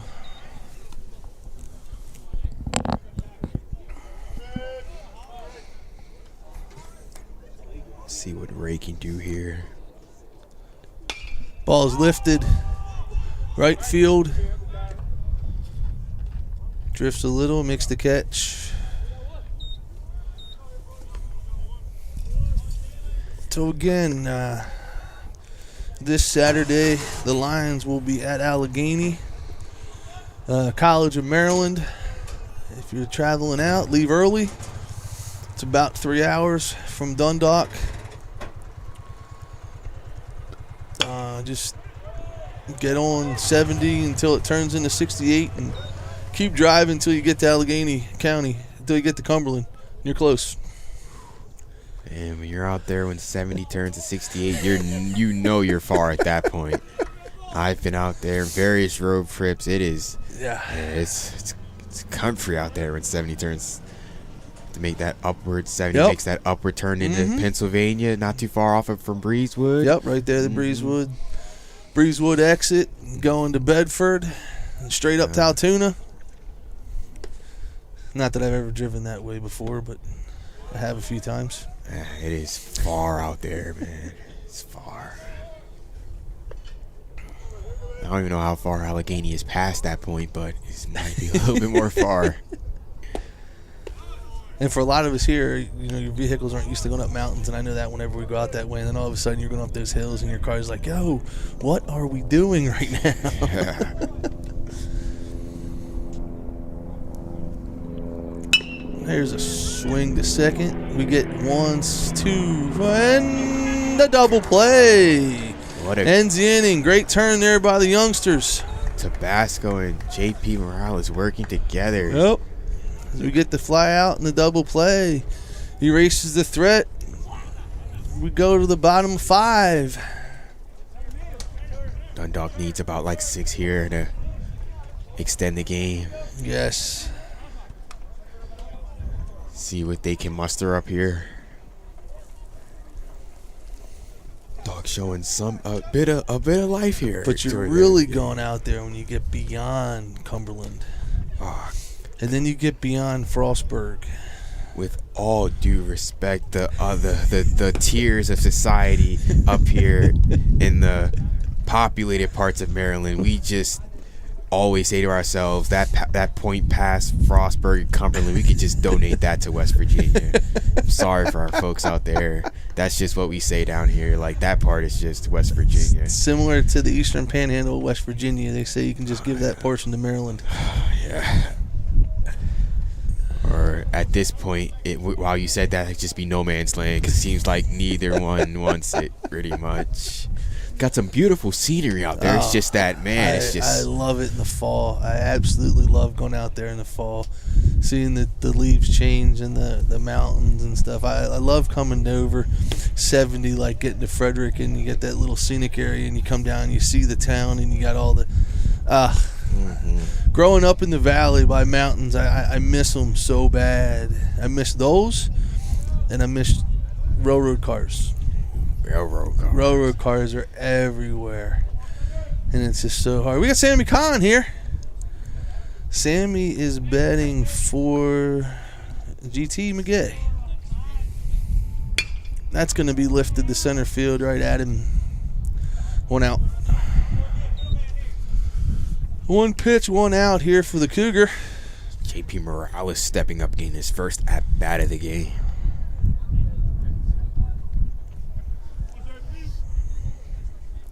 I think one thing that the Lions can learn from this game is the little things. Yes. The little things that weren't executed. It's not the big things that beat big teams. It's the little stuff. Little things. Yeah. Little things. It was one of the first times we had a swing and miss on a fastball today. Ball's down. It's a good eye there by JP.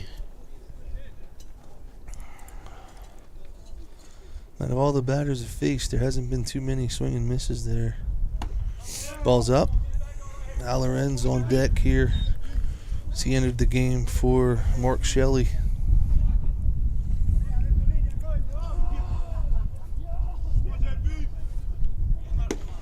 Ball is going to be in there for strike 2, even the count at 2. And folks, we're home Sunday. Hagerstown comes here. Another big one. Yeah. Well, they're all big now. Yeah. You know, the whatever you want to call the early part of the season is over. It's meat and potatoes now. They're all big from here on out.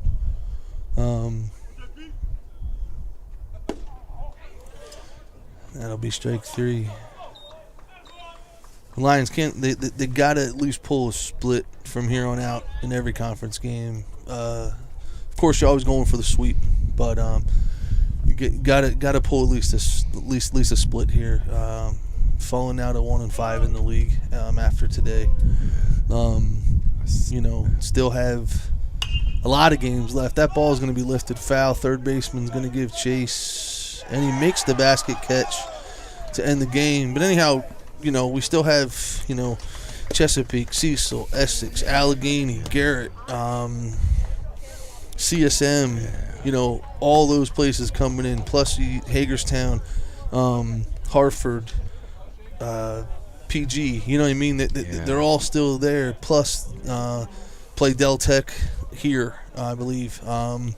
Still have Bucks Community College coming up, have Delaware Community College, plenty of games left to get this straight. This can be a speed bump for the Lions, not a hurdle, not a pothole. They definitely use this as a speed bump because, again, like we said, we're gonna win the region. If you're gonna make that run, you gotta beat these guys. They're gonna be there at the end. The Lions can still get themselves in one of those, third or fourth, maybe even second spot. Who knows? A lot of baseball left. Still have Anne Arundel here. You know what I mean? Still got a lot of games left. Yeah. No reason to hit the panic button right now. No reason to go crazy. Just come back to work on Monday or tomorrow. Monday. Come back to work tomorrow. We used to having weekend games. That's my problem. Come back to work tomorrow. Get it straight for Saturday. I know Allegheny's got a really good pitcher. Can't think of his name off the top of my head. Gave us fits last year here. He's back again. Be able to do the little things and come out successful. Yeah, Lions just got to increase that level of focus here. Can't have any more doubleheaders, interconference play, dropping 2 games. Got to find a way to split or to take both games here for Dundalk.